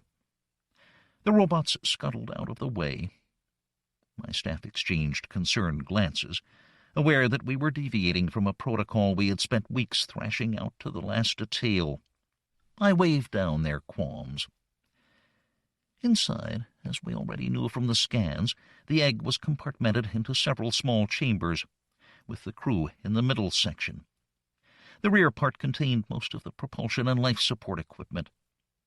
Up front, in the sharp end, was what appeared to be a kind of pressurized cargo space. The egg still had power, judging by the presence of interior lighting, although the air aboard it was very cold and still. It was exceedingly cramped, requiring me to duck and Chilyan to stoop almost double. To pass from one compartment to the next, we had to crawl on our hands and knees through doors that were barely large enough for children. The external door was larger than the others, presumably because it had to admit a crew member wearing a spacesuit or some other encumbrance. Chilion was the first to see the occupants. I was only a few seconds behind him, but those seconds stretched to years as I heard his words. "They are aliens after all, Yellow Dog, strapped in their seats like little pale monkeys. I can see why we thought they might be human. But they're not. Not at all. So much for the theory that every empire must represent a human enclave, no matter how incomprehensible the artifacts or script. That was never my theory, sir, but it's good to have it dismissed. They have masks on. I can see their faces, but I'd like a better look." Still on my knees, I said, "Be careful, sir. They're dead, Yellow Dog, stiff and cold as mummies." By the time I reached Chilion, he had removed one of the intricate masks from the face of his chosen alien. In his hands it was tiny, like a delicate accessory belonging to a doll. He put it down carefully, placing it on the creature's lap. The alien was dressed in a quilted gold uniform, cross-buckled into the couch. It was the size of an 8-year-old child, but greatly skinnier in build, its torso and limbs elongated to the point where it resembled a smaller creature that had been stretched. Though its hands were gloved, the layout of the long, dainty-looking digits corresponded exactly to my own. 4 fingers had an opposed thumb, though each of the digits was uncommonly slender, such that I feared they might snap if we attempted to remove the gloves. Its head, the only part of it not covered by the suit, was delicate and rather beautiful, with huge dark eyes set in patches of black fur. Its nose and mouth formed one snout-like feature, suggestive of a dog or cat. It had sleek, intricate ears, running back along the side of its head. Save for the eye patches and a black nose at the tip of the snout, its skin varied between a pale buff or off-white. The alien's hands rested on a pair of small control consoles hinged to the sides of the couch. The consoles were flat surfaces, embossed with golden ridges and studs, devoid of markings. A second console angled down from the ceiling to form a blank screen at the creature's eye level. The other 7 occupants all had similar amenities. There were no windows and no controls or readouts in the orthodox sense. The aliens were all alike, with nothing on their uniforms to indicate rank or function. From what little I could see of their faces, the other 7 were identical to the one we had unmasked. I suppose I should have felt awed. Here I was, privileged to be one of the first 2 people in history to set eyes on true aliens. Instead, all I felt was a kind of creeping sadness, and a tawdry, unsettling feeling that I had no business in this place of death. "I've seen these things before," Chilion said, a note of disbelief in his words. "These aliens, sir? But this is the first time we've seen them." "I don't mean that. I mean, isn't there something about them that reminds you of something?" "Something of what, sir?" He ignored my question. "I also want this vehicle stripped down to the last bolt, or whatever it is holds it together. If we can hack into its navigation system, find an infrastructure map, we may be able to work out where they came from, and how the hell we've missed them until now." I looked at the embossed gold console and wondered what were our chances of hacking into anything, let alone the navigation system. And the aliens, sir? What should we do with them? "Cut them up. Find out what makes them tick." Almost as an afterthought, he added, "Of course, make sure they're dead first." The aliens were not the greatest surprise contained in the egg, but we did not realize that until the autopsy was underway. Chilion and I observed the procedure from a viewing gallery, looking down on the splayed and dissected creature. With great care, bits of it were being removed and placed on sterile metal trays. The interior organs were dry and husk-like, reinforcing the view that the aliens were in a state of mummification. Perhaps, we speculated, some kind of suspended animation to be used in emergency situations. But the function and placement of the organs was all too familiar. We could have been watching the autopsy of a monkey and not known the difference. The alien even had a tail, lightly striped in black and white. It had been contained within an extension of the clothing, tucked back into a cavity within the seat. That the creatures must have been intelligent was not open to dispute, but it was still dismaying to learn how human their brains looked when they were cut up. Small, certainly, yet with clear division of brain hemispheres, frontal and temporal lobes, and so on. Yet the real shock lay in the blood. It was not necessarily a surprise to find that it had DNA, or even that its DNA appeared to share the same protein coding alphabet as ours. There were, I was led to believe, sound arguments for how that state of affairs might have arisen independently, due to it being the most efficient possible replicating coding system, given the thermodynamic and combinative rules of carbon-based biochemistry. That was all well and good, but it entirely failed to explain what they found when they compared the aliens' chromosomes to ours.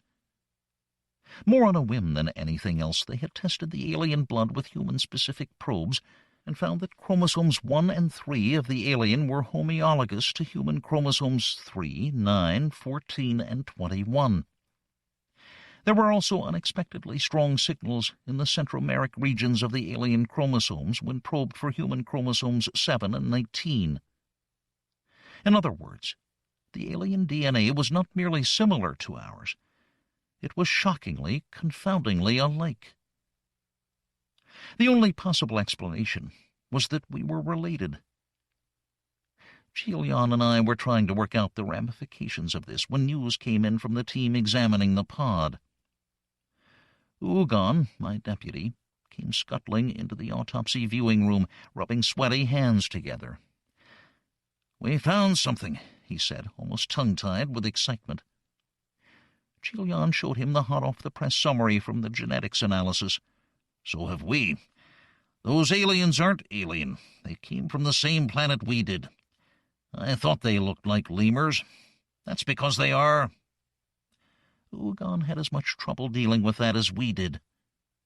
I could almost hear the gears meshing in his brain, working through the possibilities.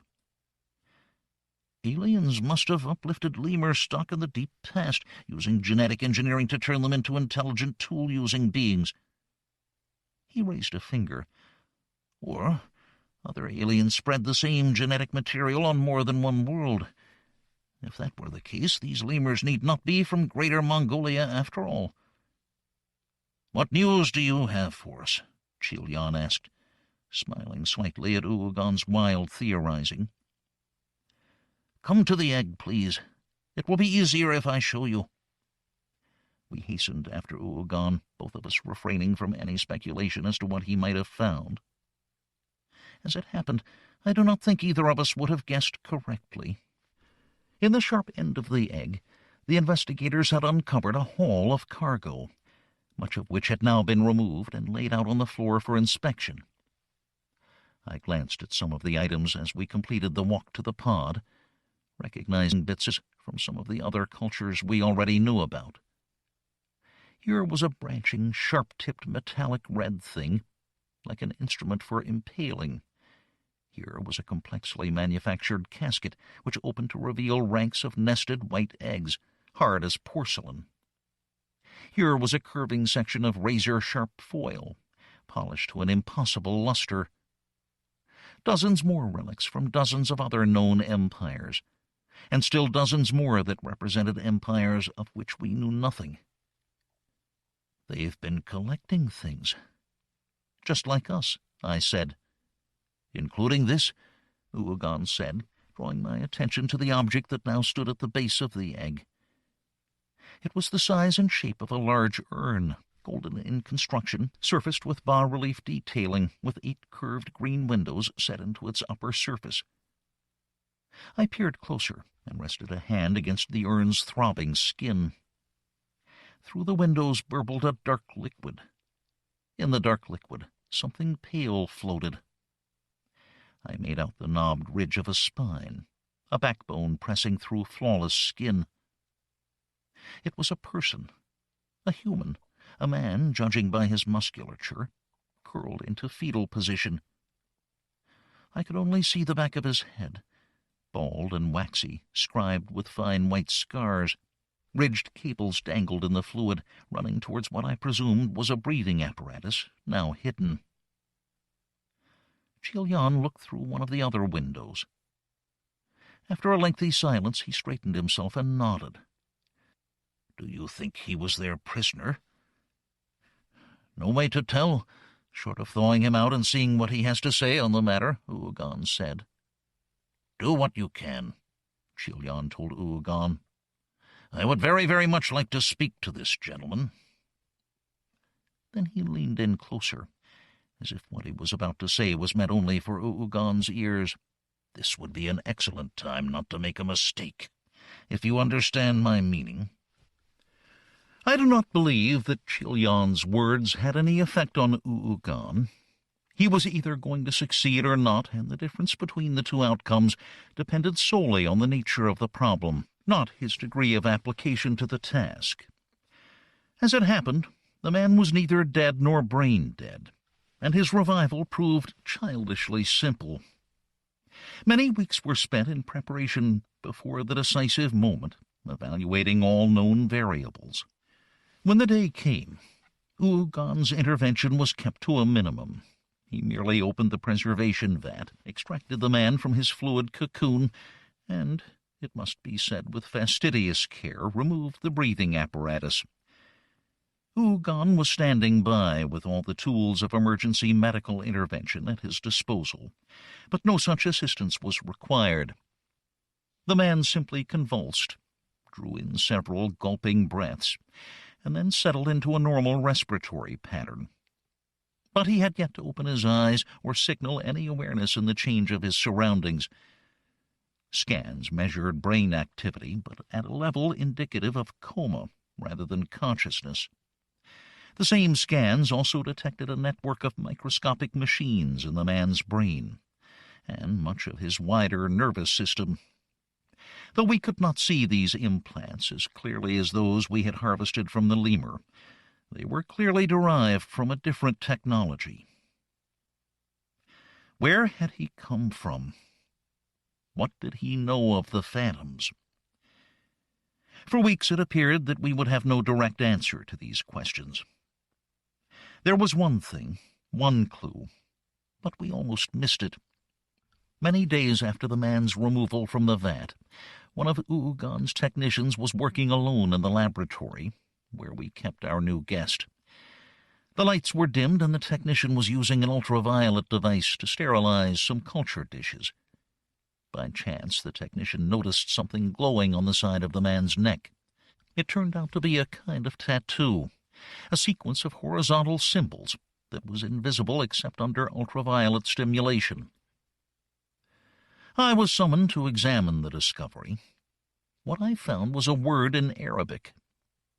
Altair, meaning eagle, and a string of digits, 20 in all, composed of 9 numerical symbols, and the 10th, what the pre-Mongol scholars called in their dead language Theka, or circulus, or figura nihili, the round symbol that means literally nothing. Our mathematics incorporates no such entity. I have heard it said that there is something in the Mongol psyche that abhors the very concept of absence.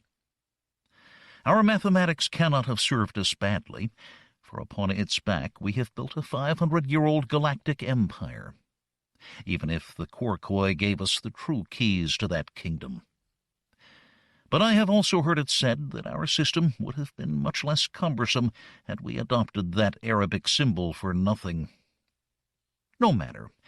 It was what the symbols told me that was important, not what they said about our choice of number system. In optimistic anticipation that he would eventually learn to speak, and that his tongue would turn out to be Arabic, I busied myself with preparations.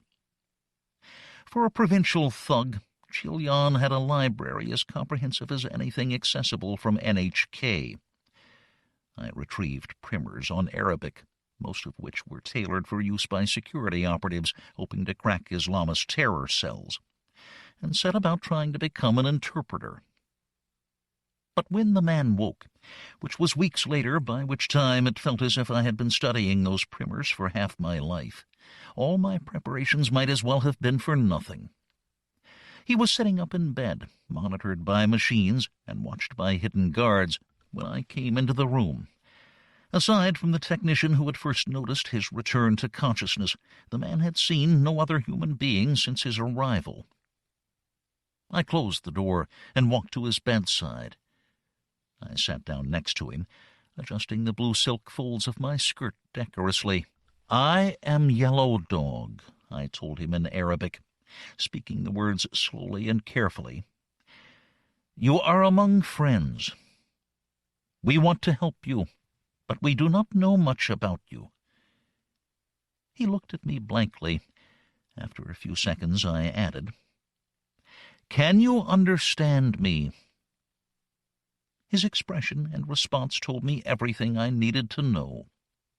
He spoke softly, emitting a string of words that sounded superficially Arabic without making any sense to me at all.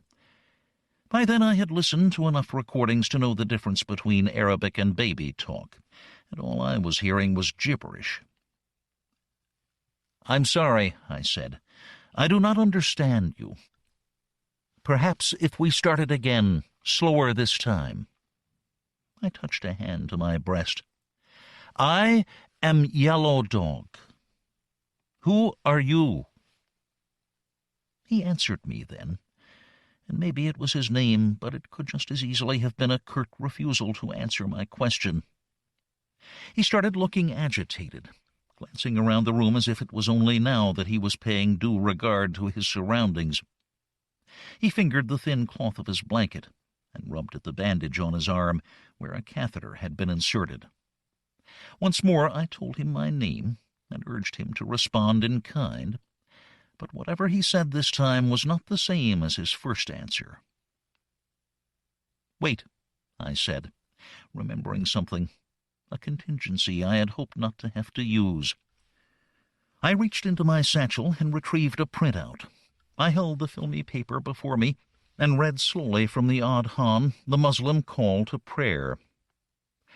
My pronunciation must still not have been perfect, because I had to repeat the words 3 or 4 times before some flicker of recognition appeared behind his eyes, and he began to echo what I was saying. Yet even as he spoke the incantation, there was a puzzlement in his voice, as if he could not quite work out why we should be engaged in this odd parlor game. "So I was half right," I said, when he had fallen silent again, waiting for me to say something. "You know something of Islamic culture, but you do not understand anything I say, except when I speak words that have not been permitted to change in 15 centuries, and even then you only just grasp what I mean to say." I smiled, not in despair, but in rueful acknowledgment that the journey we had to make would be much longer and more arduous than I had imagined.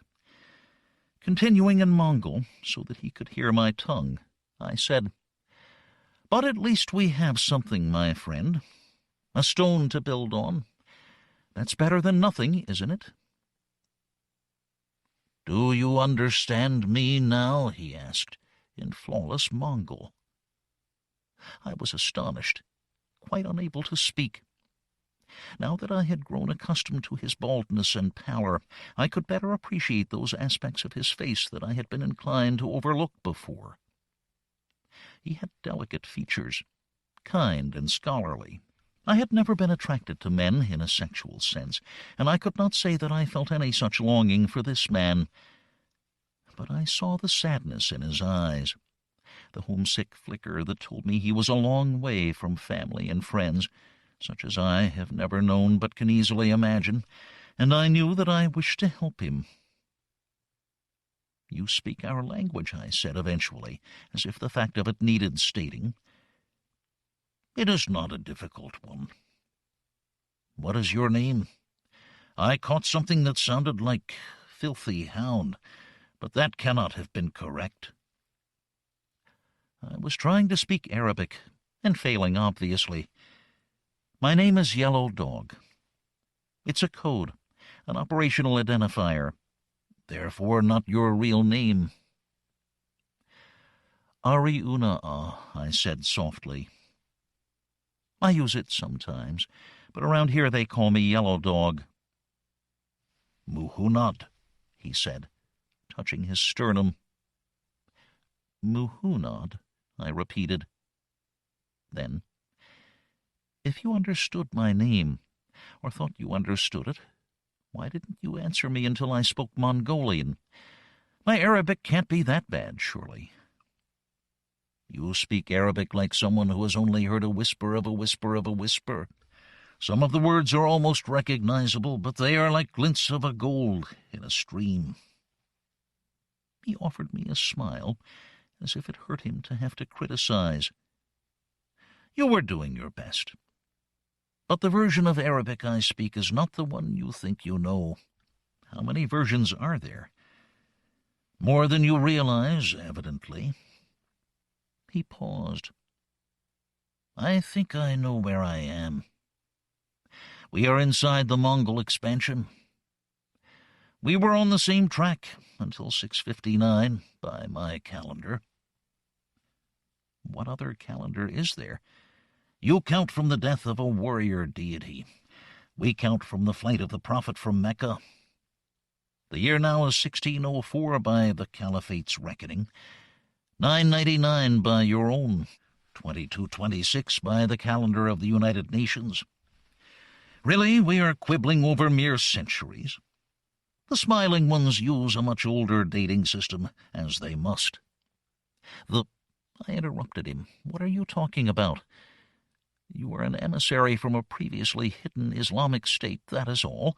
At some point in the 500 years of the Mongol expansion, your people must have escaped central control to establish a secret colony or network of colonies on the very edge of the infrastructure." "It is not like that, Ariuna.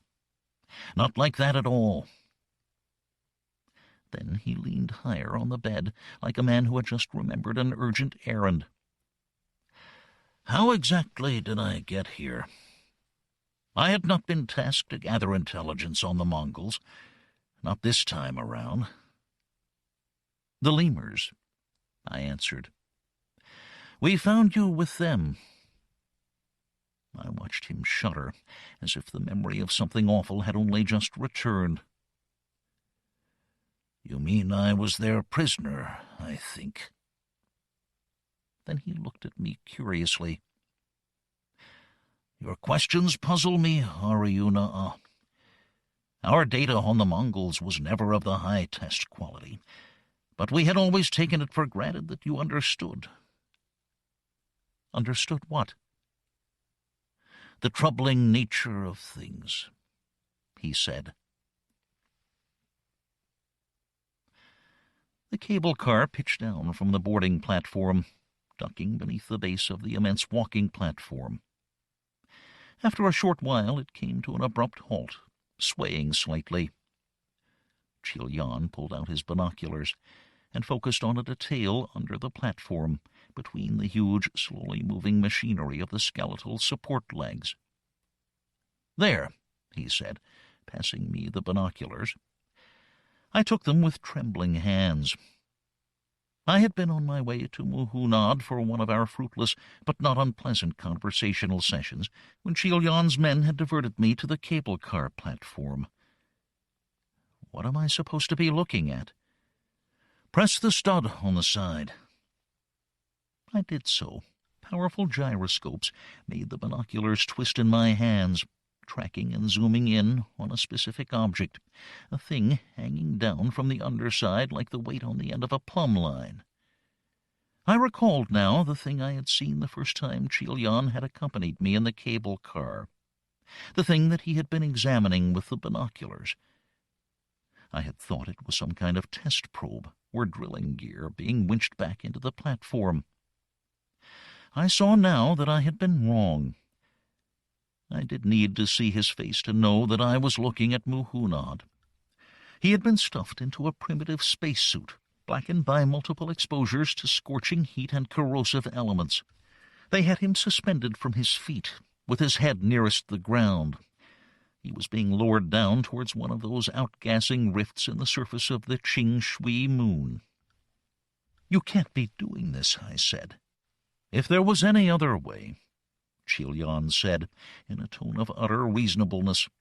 "But clearly there isn't. He's been dragging his heels, giving us nothing. Spoke too soon early on, confided too much in you, and chose to clam up. Obviously, we can't have that." Chilian opened a walnut-veneered cabinet and took out a microphone. He clicked it on and tapped it against his knee before speaking. "Can you hear me, Muhunad? I hope your view is as spectacular as ours. I am speaking from the cable car that you may be able to see to your right. We are about level with your present position, although you will soon be considerably lower than us." "No," I said. Chilian raised a calming hand. He hadn't even bothered to have me tied into the seat. "Do you hear that, Muhunad? You still have an admirer." Then he said, "Lower the line, please. Take him to half his present elevation." "Can you see that he's told you everything he knows?" I asked, tossing the binoculars against the floor. "He's told us as little as he could get away with," Chilian replied, placing a hand over the end of the microphone to muffle his words. "We could go through the usual rigmarole of conventional interrogation, but I think this will prove much more effective." "We'll learn far more from him alive than dead." He looked at me pityingly. "You think I don't know that? Of course I'm not going to kill him, but very soon, unless he chooses to talk, he'll be wishing I did." The winch dropped Muhunad to within 15 or 20 alds of the surface, just above the point where the outgassing material became opaque. "I can hear you," a voice said over the cable car's speaker system, "but I have told you everything I intend to. Nothing you can do now will make any difference." "We'll see, won't we?" Chilian said. To me, confidingly, he said, "By now he will be in extreme discomfort. You and I are fine, but we have the benefit of a functioning life support system. His suit is damaged. At the moment, his primary concern is extreme cold, but that will not remain the case for very much longer. As he nears the fissure, it is heat that will begin to trouble him. You can tell the woman, Arjuna, that I am sorry it was necessary to withhold information from her," Muhunad said. "Her kindness was appreciated.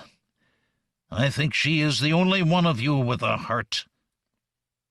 "There's no need for me to tell her anything," Chilian replied. "She's listening in. Aren't you, Yellow Dog?" Somewhat to my surprise, he passed me the microphone. "Talk to him. Reason with your favorite prisoner if you imagine it will help." "Muhunad," I said, "listen to me now. I have no reason to lie to you. Chilian means what he says. He's going to put you through hell until he finds out what you know. I've seen him murder people already just to get at the truth." "I appreciate the concern for my welfare," he said, with sincerity that cut me to the bone. "Lower him to 5 alds," Chilian said. Is it necessary to document all that happened to Muhunad? I suppose not. The essential thing is that the pain eventually became intolerable, and he began to tell Chilian some of the things my master was desirous of knowing. What we learned was Muhunad was a pilot, a man surgically adapted for optimum control of a ship with extreme infrastructure agility. His implants were part of the interface system by which he flew his vehicle. It turned out that Muhunad's people had become aware of the breakdown of infrastructure integrity many decades ago, long before it had come to our attention. The difference was, rather than pretending that the problem did not exist, or entrusting it to a single agent like myself, they had dedicated almost their entire state apparatus to finding a solution. Think of Chilion's research multiplied by 1,000. There were countless men and women like Muhunad, brave angels tasked with mapping the weak spots in the infrastructure, the points of leakage, and learning something of the other empires beginning to spill into their own. They knew enough about the properties of those weak points, enough to slip through them, gather intelligence, and still return home. The rate of attrition was still high. Muhunad was a criminal, convicted of a crime that would have been considered petty in our own society, but which normally merited the death penalty in his. In his case, he had been offered the chance to redeem himself by becoming a pilot. They knew about us. They had been intercepting our lost message packets for years, and had even found a couple of our ships with living crew. That was how they had learned Mongolian. They also knew about dozens of other empires, including the lemurs. "They caught me," Muhunad said, "as they catch any unwary traveler. They are to be feared." "They look so harmless," Chilion answered. "They are vicious beyond words. They are a hive society, with little sense of self. The beings you found, the dead ones, would have sacrificed themselves to ensure their cargo returned home intact. It did not mean that they did so out of any consideration for my well-being. But there are worse things than the lemurs out there. There are the beings we call the Smiling Ones. You will meet them sooner or later. They have been in space for millions of years, and their technology is only matched by their loathing for the likes of you and I." "Tell us about your state," Chilion probed. "We call it the Shining Caliphate. It is an empire encompassing 7,000 star systems, comprising 20,000 settled worlds, half of which are of planet class, or at least the size of major moons. A third of those worlds are terraformed or on the way to completion." "You are lying. If an empire of that size already existed, we would have seen signs of it." "That is because you are not looking in the right place. The Shining Caliphate is here, now, all around you. It occupies much the same volume as your own empire. It even has the same home world. You call it Greater Mongolia. We call it Earth." "Lies." But I knew Muhunad was not lying to us. I think it likely that even Chilion knew it too. He was a brutal man, but not a stupid or unimaginative one. But I do not think he could bear to contemplate his place in a universe in which Muhunad spoke the truth. Chilion was a powerful man, with an empire of his own on the very edge of the one he was meant to serve. If our empire was a map spread across a table, then he controlled more than could be covered by the palm of a hand. Yet if what Muhunad said was correct, then that map was but one unexceptional page in a vast atlas, each page a dominion in its own right, of which our own was neither the most powerful nor the most ancient. Set against such immensity, Chilion controlled almost nothing. For a man like him, that realization would have been intolerable. But perhaps I am crediting him with too much intelligence, too much imagination, and he was simply unable to grasp what Muhunad was telling us. What he could grasp, however, was an opportunity. I was with them when we brought Muhunad to the room where the couch had been prepared. I had heard of the existence of the couch, but this was my first sight of it. Even knowing its function, I could not help but see it as an instrument of torture. Muhunad's reaction, to begin struggling against the guards who held him, showed that he saw the couch in similar terms. Behind the guards loomed white-coated doctors and technicians, including the Slav who had torn out my implant. "This isn't going to hurt you," Chilyan said magnanimously. "It's to help you." The couch was a skeletal white contraption, encumbered with pads and restraints and delicate hinged accessories that would fold over the occupant once they had been secured in place. "I do not understand," Muhunad said, although I think he did. "We have studied your implants and deduced something of their function," Chilyan said. "Not enough to learn everything about them, but enough to let you control one of our ships instead of the one you were meant to fly." "It will not work." "No one is pretending it will be easy, but it is in your interests to do what you can to make it succeed. Help us navigate the infrastructure, the way you do, finding the weak points and slipping through them, and we will let you return home."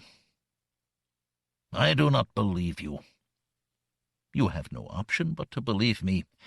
If you cannot assist me in this matter, you will have concluded your usefulness to me. Given the trouble I would get into if New High Karakoram learned of your existence, I would have no option but to dispose of you."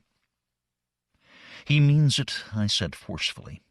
"Help us fly the ships, Muhunad. Whatever happens, it's better than staying here."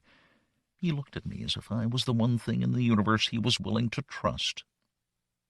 Given all that had happened to him since leaving his people, it did not surprise me in the slightest. "Plug him in," Chilyan told the technicians. "And don't be too tender about it." The name of the ship was the River Volga. She was half a li in length, her frontal stabilization spine suggesting the curving whiskers of a catfish. She had been a merchant vehicle once.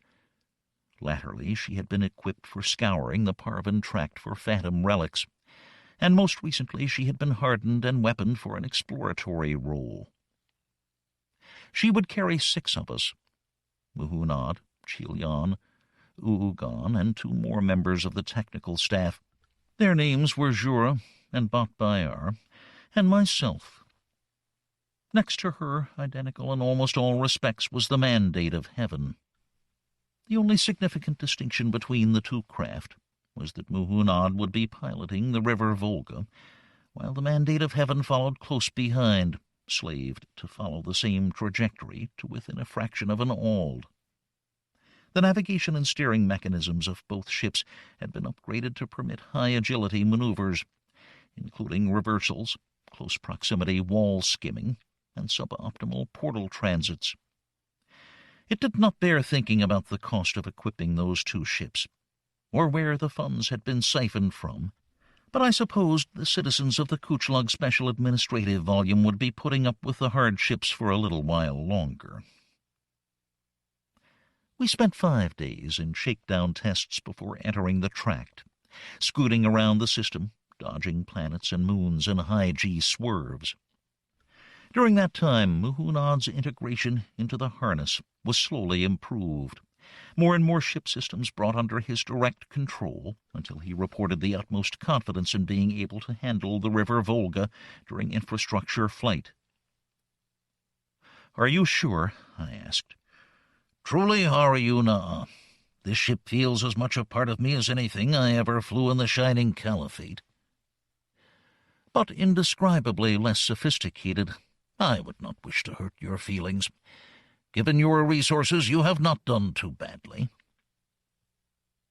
The transit, when it came, was utterly uneventful. The Mandate of Heaven reported some minor buffeting, but this was soon negated following a refinement of the control linkage between the 2 ships. Then we had nothing to do but wait until Muhunad detected one of the points of weakening, where with a judicious alteration in our trajectory we might slip from one version of the infrastructure to another. Did I seriously think that Chilyan would keep his promise of returning Muhunad to his own people? Not really, unless my master had hopes of forging some kind of alliance with the Shining Caliphate, to use as leverage against the central authority of New High Karakoram, If that was his intention, I did not think he had much hope of succeeding. The Caliphate would have every reason to despise us, and yet, given the demonstrably higher level of both their technology and intelligence, there was nothing they could possibly want from us except craven submission and cowering remorse for the Holocaust we had visited upon their culture nearly 1,000 years earlier. No, I did not think Muhunad stood much chance of returning home. Perhaps he knew that as well. But it was better to pretend to believe in Chilyan's promises than incur his bored wrath back on the Ching Shui moon. At least this way, Muhunad could continue to be materially useful to Chilyan, and therefore too valuable to hurt. The detection of a weakening in the tunnel geometry, Muhunad explained, was only just possible given the blunt sensibilities of our instruments. The Caliphate kept detailed maps of such things, but no record had survived his capture by the lemurs, and the information was too voluminous to be committed to memory. He recalled that there were 4 weak points in the section of infrastructure we call the Parvin Tract, but not their precise locations or detailed properties. No matter. He had every incentive to succeed. We overshot the first weakening, but the incident gave Muhunad a chance to refine the manner in which he sifted the sensor data, and he was confident that he would not make the same error twice. Rather than attempt a reversal, it was agreed to push forward until we encountered the next weakening. It happened 2 days later, halfway to Gansu Nexus. This time, Muhunad started to detect the subtle changes in the properties of the tunnel in time to initiate a hard slowdown, echoed by the mandate of heaven immediately to our stern. We had been warned that the passage would be rough. This was an understatement. Fortunately, we were all braced and ready when it came. We had had 2 minutes' warning before the moment arrived. Even then the ship gave every indication of coming close to breakup. She whinnied like a horse, her structural members singing as if they had been plucked. Several steering vanes broke loose during the swerve, but the River Volga had been equipped to withstand losses that would have cripped a normal ship. All that happened was that hull plates swung open and new vanes pushed out to replace the missing ones. Behind us, the mandate of heaven suffered slightly less damage. Muhunad had been able to send correctional steering signals to her guidance system, allowing her to follow a less treacherous path. And then we were back in the tunnel, traveling normally. To all intents and purposes, it was as if nothing had happened. We appeared to be still inside the Parvin Tract. "We have become phantoms now," Muhunad informed us. "This is someone else's infrastructure."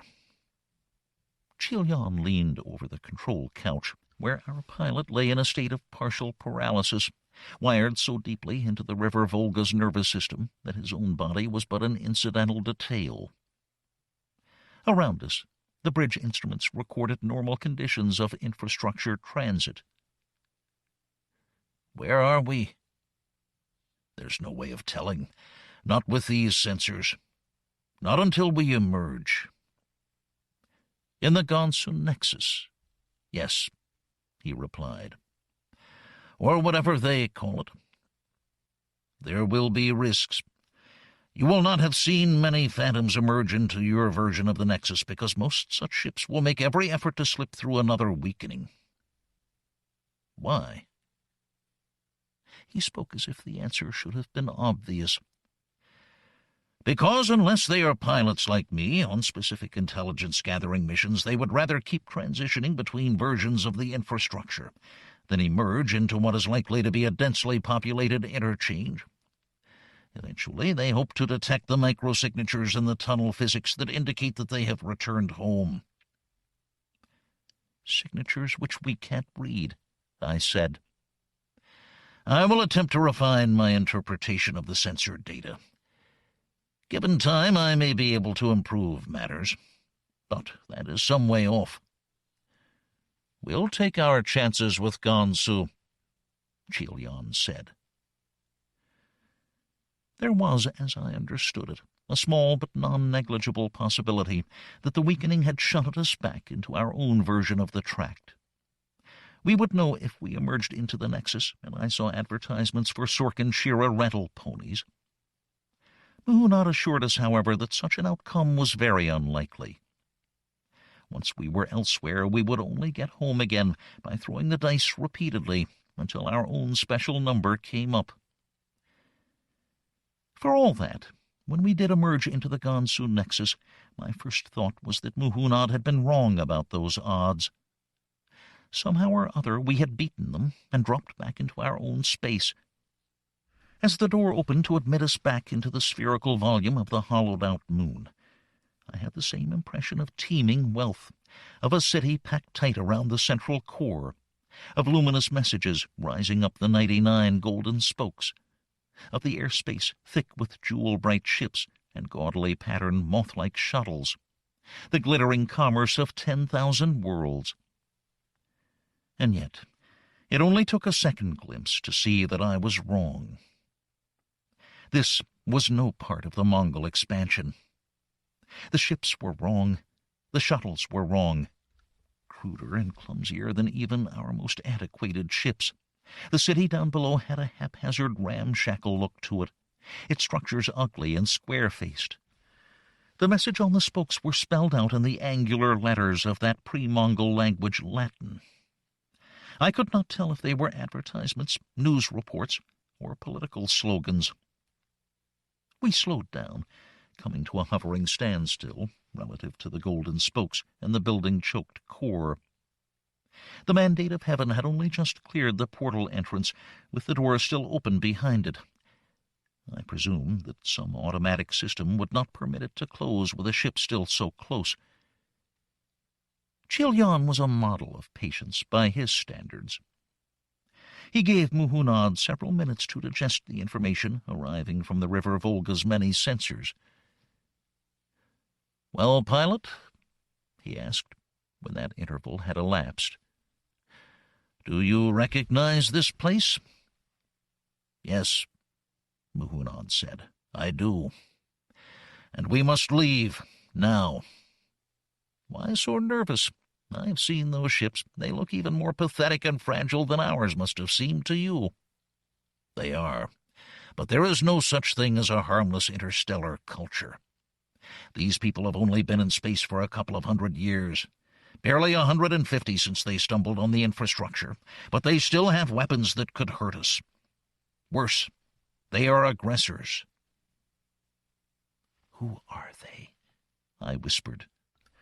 "The culture I mentioned to you back on the Qing Shui moon. The ones who are now in their 23rd century. You would call them Christians, I suppose." "Nestorians?" Chilyan asked, narrowing his eyes. "Another offshoot of the same cult, if one wishes to split hairs. Not that many of them are believers now. There are even some Islamists among them, although there is little about the shining caliphate that they would find familiar." "Perhaps we can do business with them," Chilyan mused. "I doubt it. They would find you repulsive, and they would loathe you for what you did to them in your history." It was as if Muhunad had not spoken at all. When he alluded to such matters, Chilyan paid no heed to his words. "Take us closer to the core," he said. "We didn't weld all this armor onto the Volga for nothing." When Muhunad did not show readiness to comply with Chilyan's order, a disciplinary measure was administered through the input sockets of the harness. Muhunad stiffened against his restraints. Then, evidently deciding that death at the hands of the Christians was no worse than torture by Mongols, he began to move us away from the portal. "I am sorry," I whispered. "I know you only want to do what's best for us." "I am sorry as well," he said, when Chilyan was out of earshot. "Sorry for being so weak that I do what he asks of me, even when I know it is wrong." "No one blames you," I replied. We had crossed 500 li, without drawing any visible attention from the other vessels, which continued to move through the sphere as if going about their normal business. We even observed several ships emerge and depart through portals. But then, quite suddenly, it was as if a great shoal of fish had become aware of the presence of two sleek, hungry predators nosing through their midst. All around us, from one minute to the next, the various craft began to dart away, abandoning whatever course or errand they had been on before. Some of them ducked into portals, or lost themselves in the thicket of spokes, while others fled for the cover of the core. I tensed. Whatever response we were due was surely on its way by now. As it happened, we did not have long to wait. In contrast to the civilian vessels attempting to get as far away from us as possible, 3 ships were converging on us. We studied them on high magnification, on one of the display screens in the River Volga's bridge. They were shaped like arrowheads, painted with black and white stripes, and the odd markings of the Christians. Their blade-sharp leading edges bristled with what could have been sensors, refueling probes, or weapons. From his couch, Muhunad said, "We are being signaled. I believe I can interpret the transmission. Would you like to see it?" "Put it on," Chilyan said. We were looking at a woman wearing a heavy black uniform, shiny like waxed leather. She was pinned back into a heavily padded seat. I did not doubt that I was looking at the pilot of one of the ships racing to intercept us. Much of her face was hidden under a globular black helmet with a red-tinted visor lowered down over her eyes. On the crown of the helmet was a curious symbol, a little drawing of the earth, overlaid with lines of latitude and longitude, and flanked by what I took to be a pair of laurel leaves. She was speaking into a microphone, her words coming over the bridge speaker. I wished I had studied more dead languages at the academy. Then again, given my lack of success with Arabic, perhaps I would still not have understood her Latin either. What was clear was that the woman was not happy, that her tone was becoming ever more strident. At last she muttered something that, had she been speaking Mongol, might have been some dismissive invitation to go to hell. "Perhaps we should turn after all," Chilyan said, or started to say, but by then the 3 ships had loosed their missiles, 4 apiece, grouping into 2 packs of 6, one for the Mandate of Heaven and one for us. Muhunad needed no further encouragement. He whipped us around with all haste, pushing the River Volga's thrust to its maximum. Again, the stress of it was enough to set the ship protesting. At the same time, Muhunad brought our own weapons into use, running those guns out on their magnetic cradles and firing at the missiles as they closed distance between us and the Christians. Given the range and efficacy of our beam weapons, it would not have troubled him to eliminate the 3 ships. In concentrating on the missiles, not the pursuers, he was doing all that he could not to inflame matters further. As an envoy of Greater Mongolia, I suppose I should have been grateful, but I was already beginning to doubt that the fate of my empire was going to be of much concern for me. Because we had turned around, the Mandate of Heaven was the first to reach the portal. By then the door had begun to close, but it only took a brief assault from the Mandate's chaser guns to snip a hole in it. Muhunad had destroyed 9 of the 12 missiles by this point, but the remaining 3 were proving more elusive. In witnessing the deaths of their brethren, they appeared to have grown more cunning. By the time the Mandate cleared the portal, the 3 had arrived within 15 li of the River Volga. By switching to a different fire pattern, Muhunad succeeded in destroying 2 of them, but the last one managed to evade him until it had come within 5 li. At that point, bound by the outcome of some ruthless logical decision-making algorithm, the missile opted to detonate rather than risk coming any closer. It must have hoped to inflict fatal damage on us, even at 5 li. It very nearly did. I recalled what our pilot had said about there being no such thing as a harmless interstellar culture. The blast inflicted severe damage to our rear shielding and drive assembly, knocking off another 2 stabilization vanes. And then we were through, back into the infrastructure. We had survived our first encounter with another galactic empire. More were to follow. In my mind's eye, I have an image of a solitary tree, bare of leaves, so that its branching structure is laid open for inspection.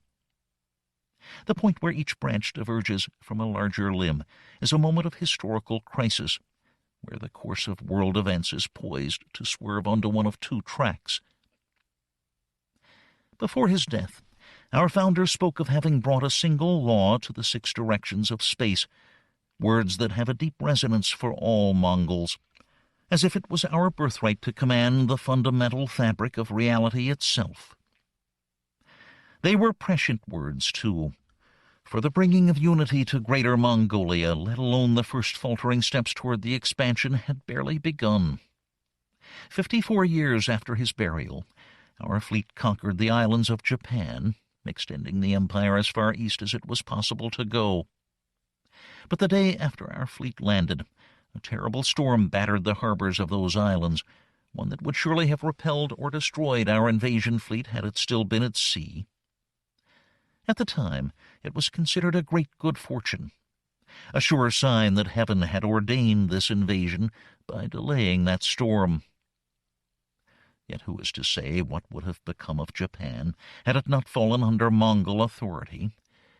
By the same token, who is to say what would have become of our empire if its confident expansion had been checked by the loss of that fleet?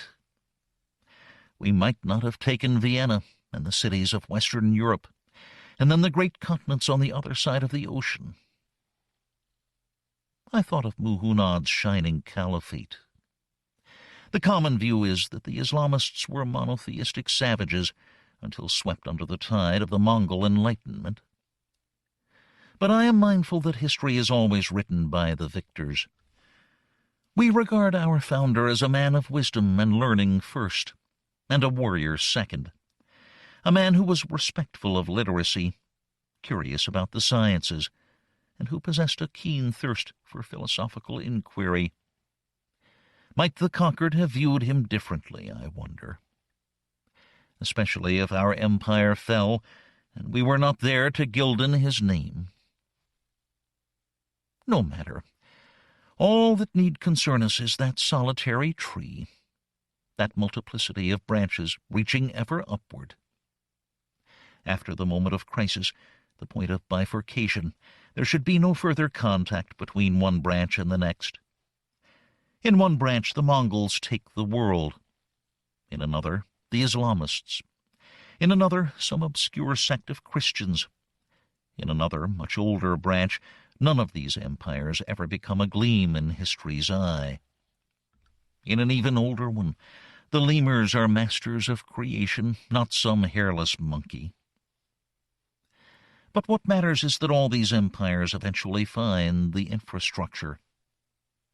In some way that I cannot quite grasp, and perhaps will never truly understand, the Khorkhoi machinery exists across all those branches, not simply as multiple copies of the same infrastructure, but as a single entity that in some way permits the reunification of those branches, as if, having grown apart, they begin to knot back together again. I do not think this is intentional.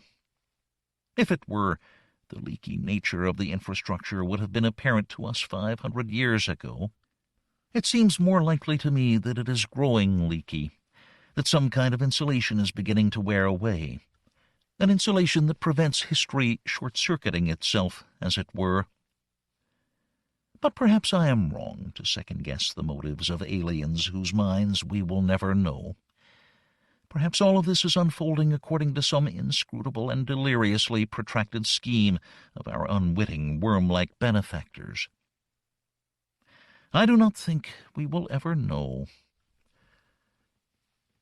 I shall spare you the details of all the encounters that followed, as we slipped from one point of weakness to another, always hoping that the next transition would be the one that brought us back to Mongol space, or at least into an empire we could do business with. By the time of our 8th or 9th transition, I think Chilyan would have been quite overjoyed to find himself a guest of the Shining Caliphate. I think he would have even settled for a humbling return to the Christians. By the time we had scuttled away from empires as strange or as brazenly hostile as those of the Fish People or the Thin Men, the Christians had come to seem like very approachable fellows indeed.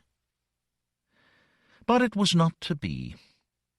And when we dared to imagine that we had seen the worst that the branching tree of historical possibilities could offer, that we had done well not to stray into the dominion of the lemurs, that heaven must yet be ordaining our adventure, we had the glorious misfortune to fall into the realm of the smiling ones.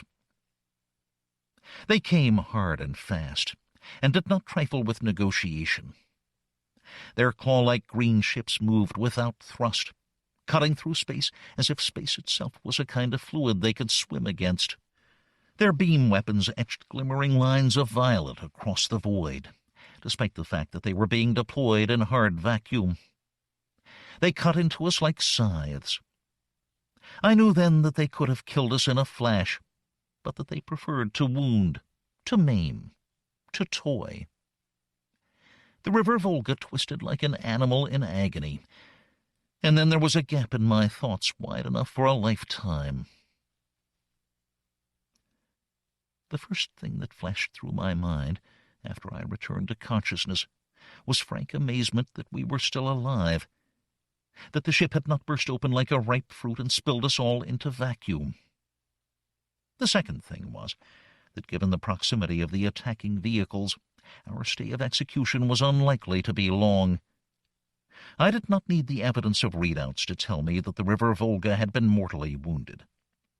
The lights were out, artificial gravity had failed, and in the place of the normal hiss and chug of her air recirculators, there was an ominous silence, broken only by the occasional creak of some stressed structural member, cooling down after being heated close to boiling point. "Commander Chilyan," I called into the echoing darkness. No immediate answer was forthcoming, but no sooner had I spoken than an emergency system kicked in and supplied dim illumination to the cabin, traced in the wavery lines of fluorescent strips stapled to walls and bulkheads. I could still not hear generators or the other sounds of routine shipboard operation, so I presumed the lights were drawing on stored battery power. Cautiously, I released my restraints and floated free of my chair. I felt vulnerable, but if we were attacked again, it would make no difference whether I was secured or not. "Yellow Dog!" a voice called from further up the cabin. It was Chilyan, sounding groggy but otherwise sound. "I blacked out. How long was I under?" "Not long, sir. It can't have been more than a minute since they hit us." I started pulling myself towards him, propelling myself with a combination of vigorous air swimming and the use of the straps and handholds attached to the walls for emergency use. "Are you all right, sir?" "I think—" Then he grunted, not loudly, but enough to let me know that he was in considerable pain. "Arm's broken. Wasn't quite secure when it happened." He was floating with his knees tucked high, inspecting the damage to his right arm. In the scarlet backup lighting, little droplets of blood, pulled spherical by surface tension, were pale, colorless marbles. He had made light of the injury, but it was worse than I had been expecting. A compound fracture of the radius bone, with a sharp white piece glaring out from his skin. The bleeding was abating, but the pain must have been excruciating. And yet Chilyan caressed the skin around the wound as if it was no more irritating than a mild rash. I paddled around until I found the medical kit. I offered to help Chilyan apply the splint and dressing, but he waved aside my assistance, save for when it came time to cut the bandage. The river Volga continued to creak and groan around us, like some awesome monster in the throes of a nightmare. "Have you seen the others?" Ugan, Jura, and Botbayar must still be at their stations in the midship section. And the pilot? I had only glanced at Muhunad while I searched for the medical kit, but what I had seen had not encouraged me. He had suffered no visible injuries, but it was clear from his extreme immobility and lack of response as I drifted by him that all was not well. His eyes were open, but apparently unseeing, fixated on a blank piece of wall above the couch. "I don't know, sir. It may not be good. If he's dead, we're not going to be able to cut back into the infrastructure." I saw no point in reminding Chilyan that with the ship in its present state, Muhunad's condition would make no difference. "It could be that he's just knocked out, or that there's a fault with his interface harness," I said, not really believing it myself. "I don't know what happened to us just before I blacked out. Did you feel the ship twist around the way I did?" I nodded. "Muhunad must have lost attitude control." Chilyan finished with his dressing, inspecting the arm with a look of quiet satisfaction. "I'm going to check on the others. See what you can do with the pilot, Yellow Dog." "I'll do my best, sir." He pushed off with his good arm, steering an expert course through the narrow throat of the bridge connecting door.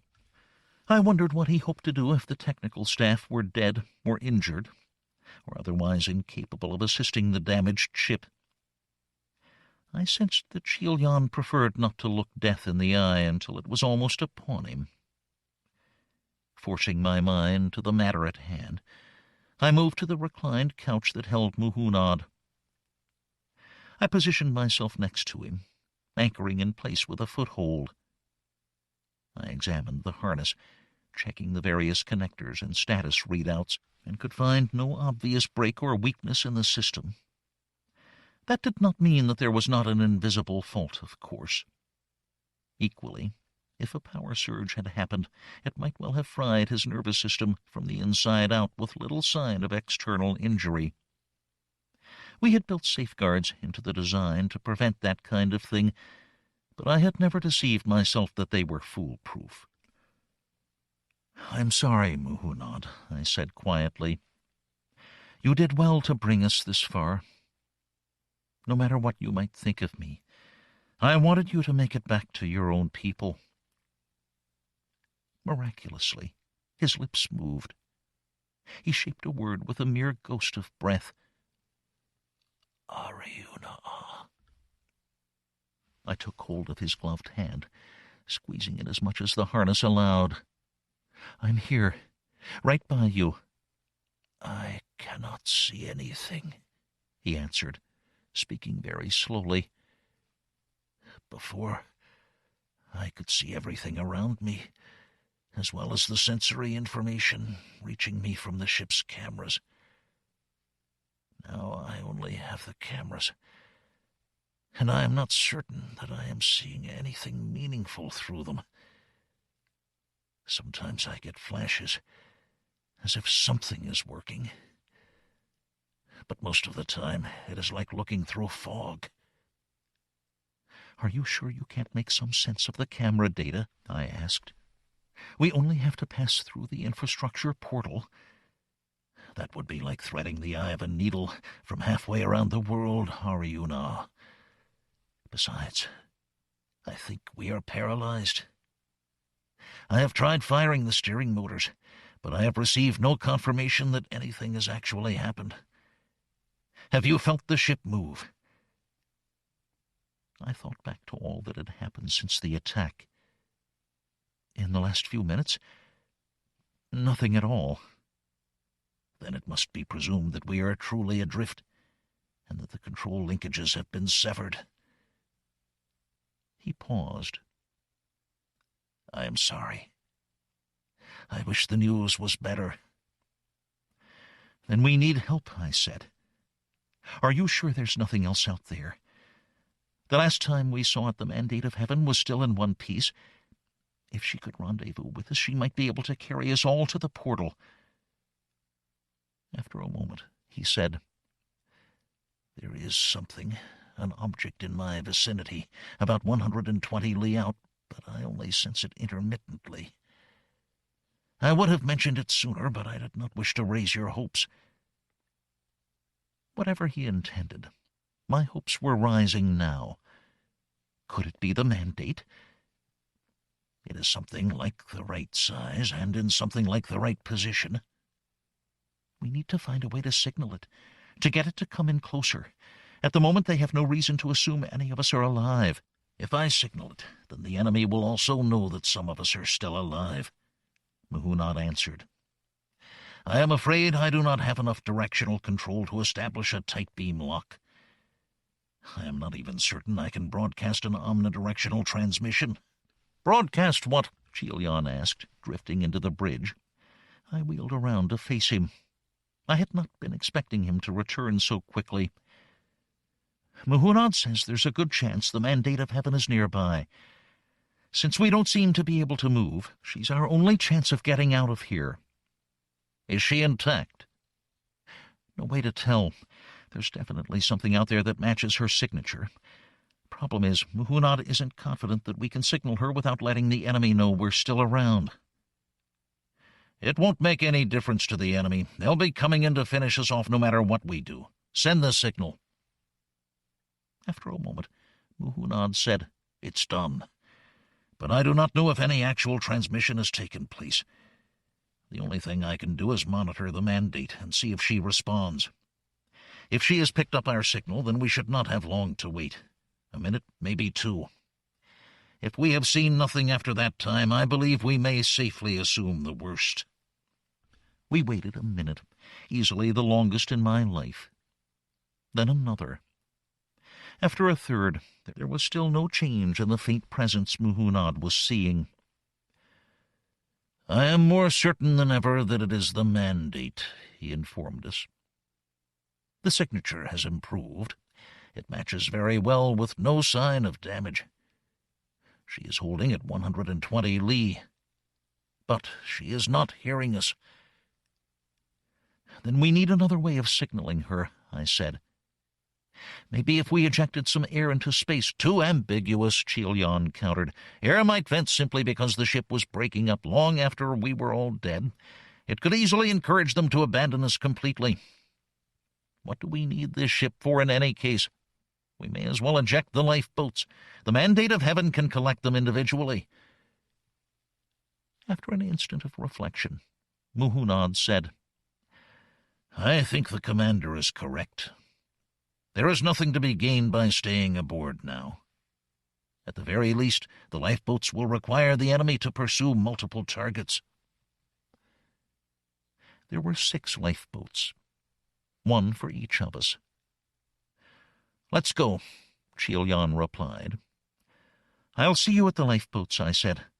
"I have to help Muhunad out of the harness first." Chilion looked at me for a moment, some dark calculation working itself out behind his eyes. He nodded once. "Be quick about it, Yellow Dog. But we don't want to lose him. He's still a valued asset." With renewed strength, I hauled the both of us through the echoing labyrinth of the ship to the section that contained the lifeboats. It was clear that the attack had wrought considerable damage on this part of the ship, buckling wall and floor plates, constricting passageways, and jamming bulkhead doors tight into their frames. We had to detour halfway to the rear before we found a clear route back to the boats.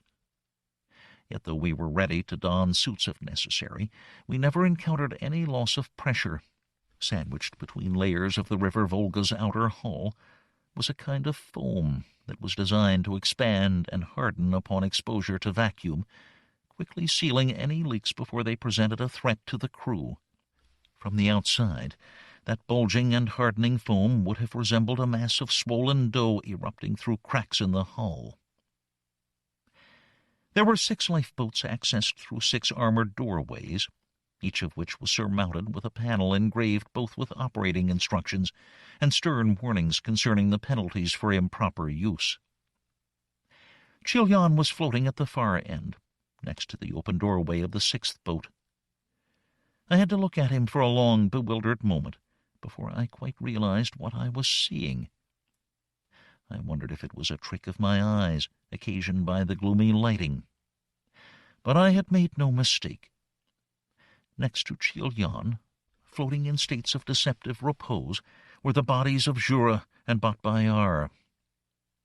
A little further away, as if he had been surprised and killed on his own, was Ugan. They had all been stabbed and gashed, knife wounds to the chest and throat, in all 3 instances. Blood was still oozing out of them. In his good hand, Chil-Yan held a bloody knife, wet and slick to the hilt. "I am sorry," he said, as if all that situation needed was a reasonable explanation. "But only one of these 6 boats is functional." I stared in numb disbelief. "How can only one be working?" "The other 5 are obstructed. They can't leave because there is damage to their launch hatches. This is the only one with a clear shaft all the way to space." Chil-Yan wiped the flat of the blade against his forearm. "Of course I wish you the best of luck in proving me wrong, but I am afraid I will not be around to witness your efforts." "You fucking—" I began before trailing off. I knew if I called him a coward he would simply laugh at me, and I had no intention of giving him even the tiniest of moral victories. "Just go," I said. He drew himself into the lifeboat. I expected some last word from him, some mocking reproach or grandiloquent burst of self-justifying rhetoric. But there was nothing. The door clunked shut with a gasp of compressed air. There was a moment of silence and stillness, and then the boat launched itself away from the ship on a rapid stutter of electromagnetic pulses. I felt the entire hull budge sideways and recoil. He was gone. For several seconds all I could do was breathe. I could think of nothing useful or constructive to say to Muhunad, nothing beyond stating the obvious hopelessness of our predicament. But instead, Muhunad said quietly, "We are not going to die." At first I did not quite understand his words. "I'm sorry." He spoke with greater emphasis this time. "We are going to live, but only if you listen to me very, very carefully. You must return me to the couch with all haste." I shook my head. "It's no good, Muhunad. It's all over." "No, it is not. The River Volga is not dead. I only made it seem this way." I frowned. "I don't understand." "There isn't time to explain here. Get me back to the bridge, get me connected back to the harness, then I will tell you. But make haste. We really do not have very much time. The enemy are much nearer than you think." "The enemy?" "There is no mandate of heaven. Either she scuttled back to the portal, or she was destroyed during the same attack that damaged us. But you said—" "I lied. Now help me move." Not for the first time that day, I did precisely as I was told. Having already plotted a route around the obstructions, it did not take anywhere near as long to return to the bridge as it had taken to reach the lifeboats. Once there, I buckled him into the couch. He was beginning to retain some limb control, but not enough to help me with the task, and set about reconnecting the harness systems, trusting myself not to make a mistake. My fingers fumbled on the ends of my hands, as if they were 1,000 li away. "Start talking to me, Muhunad," I said. "Tell me what's going on. Why did you lie about the mandate?" "Because I knew the effect that lie would have on Chil-Yan. I wished to give him a reason to leave the ship. I had seen the kind of man he was. I knew that he would save himself, even if it meant the rest of us dying." "I still don't understand. What good has it done us? The damage to the ship—" I completed the final connection. Muhunad stiffened as the harness took hold of his nervous system, but did not appear to be in any obvious discomfort. "Are you all right?" I asked warily. "This will take a moment. I had to put the ship into a deep shutdown to convince Chil-Yan. I must bring her back system by system so as not to risk an overload." The evidence of his work was already apparent. The bridge lights returned to normal illumination, while those readouts and displays that had remained active were joined by others that had fallen into darkness. I held my breath, expecting the whole ensemble to shut back down again at any moment. But I should have known better than to doubt Muhunad's ability. The systems remained stable, even as they cycled through startup and crash recovery routines. The air circulators resumed their dull but reassuring chug. "I shall dispense with artificial gravity until we are safely underway, if that is satisfactory with you." "Whatever it takes," I said. His eyes, still wide open, quivered in their sockets. "I am sweeping local space," he reported. "There was some real damage to the sensors, but nowhere as bad as I made out. I can see Chilion's lifeboat. He made an excellent departure." Then he swallowed. "I can also see the enemy. 3 of their ships will shortly be within attack range. I must risk restarting the engines without a proper initialization test. Again, whatever it takes. Perhaps you would like to brace yourself. There may be a degree of undamped acceleration." Muhunad had been right to warn me, and even then it came harder and sooner than I had been expecting. Although I had managed to secure myself to a handhold, I was nearly wrenched away with the abruptness of our departure. I felt acceleration rising smoothly until it was suppressed by the dampeners. My arm was sore from the jolt, as if it had been almost pulled from its socket. "That is all I can do for us now," Muhunad said. "Running is our only effective strategy, unfortunately. Our weapons would prove totally ineffective against the enemy, even if we could get close enough to fire before they turned their own guns on us. But running will suffice. At least we have the mass of one less lifeboat to consider." I still don't quite get what happened. How did you know there'd still be one lifeboat that was still working? From what I saw, we came very close to losing all of them. "We did," he said, with something like pride in his voice. "But not quite, you see. That was my doing, Ariuna. Before the instant of the attack, I adjusted the angle of orientation of our hull. I made sure that the energy beam took out 5 of the 6 lifeboat launch hatches, and no more. Think of a knife fighter, twisting to allow part of his body to be cut rather than another." I stared at him in amazement, forgetting the pain in my arm from the sudden onset of acceleration. I recalled what Chilion had said, his puzzlement about the ship twisting at the onset of the attack. "You mean you had all this planned? Before they even attacked us?" "I evaluated strategies for disposing of our mutual friend while retaining the ship. This seemed the one most likely to succeed." "I am impressed." "Thank you," he said. "Of course it would have been easier if I had remained in the harness, so that we could move immediately once the pod had departed. But I think Chilion would have grown suspicious if I had not shown every intention of wanting to escape with him." "You're right. It was the only way to convince him. And now there is only one more matter that needs to be brought to your attention. It is still possible to speak to him. It can be arranged with trivial ease. Despite what I said earlier, I am perfectly capable of locking on a tight beam." "He'll have no idea what's happened, will he? He'll still think he's got away with it. He's expecting to be rescued by the mandate of heaven at any moment." "Eventually, the nature of his predicament will become apparent, but by then he is likely to have come to the attention of the Smiling Ones." I thought of the few things Muhunad had told us about our adversaries. What will they do to him? Shoot him out of the sky? "Not if they sense a chance to take him captive with minimal losses on their own side. I would suggest that an unpowered lifeboat would present exactly such an opportunity." And then? "He will die, but not immediately. Like the Shining Caliphate and the Mongol expansion, the Smiling Ones have an insatiable appetite for information.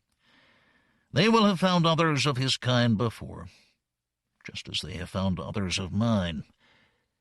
But I am sure Chilion will still provide them with much amusement. And then I repeated,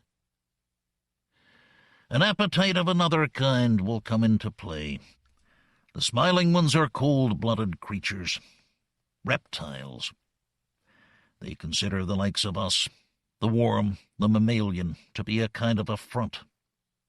As well they might, I suppose.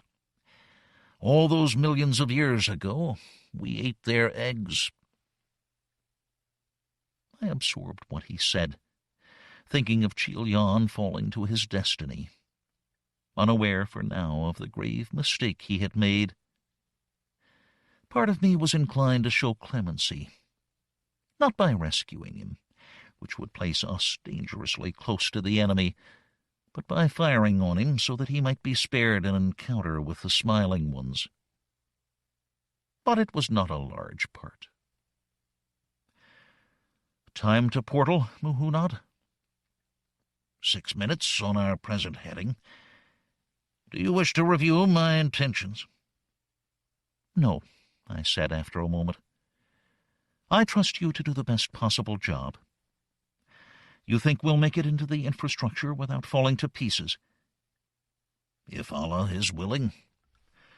But you understand that our chances of returning to home are now very slim, Yellow Dog. Despite my subterfuge, this ship is damaged. It will not survive many more transitions. Then we'll just have to make the best of wherever we end up, I said.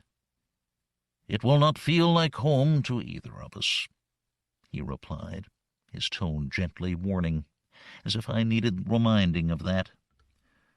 But if there are people out there, I mean, instead of egg-laying monsters or sweet-looking devils with tails, then it'll be better than nothing, won't it? People are people. If the infrastructure is truly breaking down, allowing all these timelines to bleed into one another, then we are all going to have to get along with each other sooner or later, no matter what we all did to each other in our various histories. We're all going to have to put the past behind us. It will not be easy, he acknowledged. But if two people as unalike as you and I can become friends, then perhaps there is hope. Perhaps we could even become an example to others. We shall have to see, shan't we? We shall have to see, I echoed. I held Muhunad's hand as we raced towards the portal, and whatever heaven had in store for us on the other side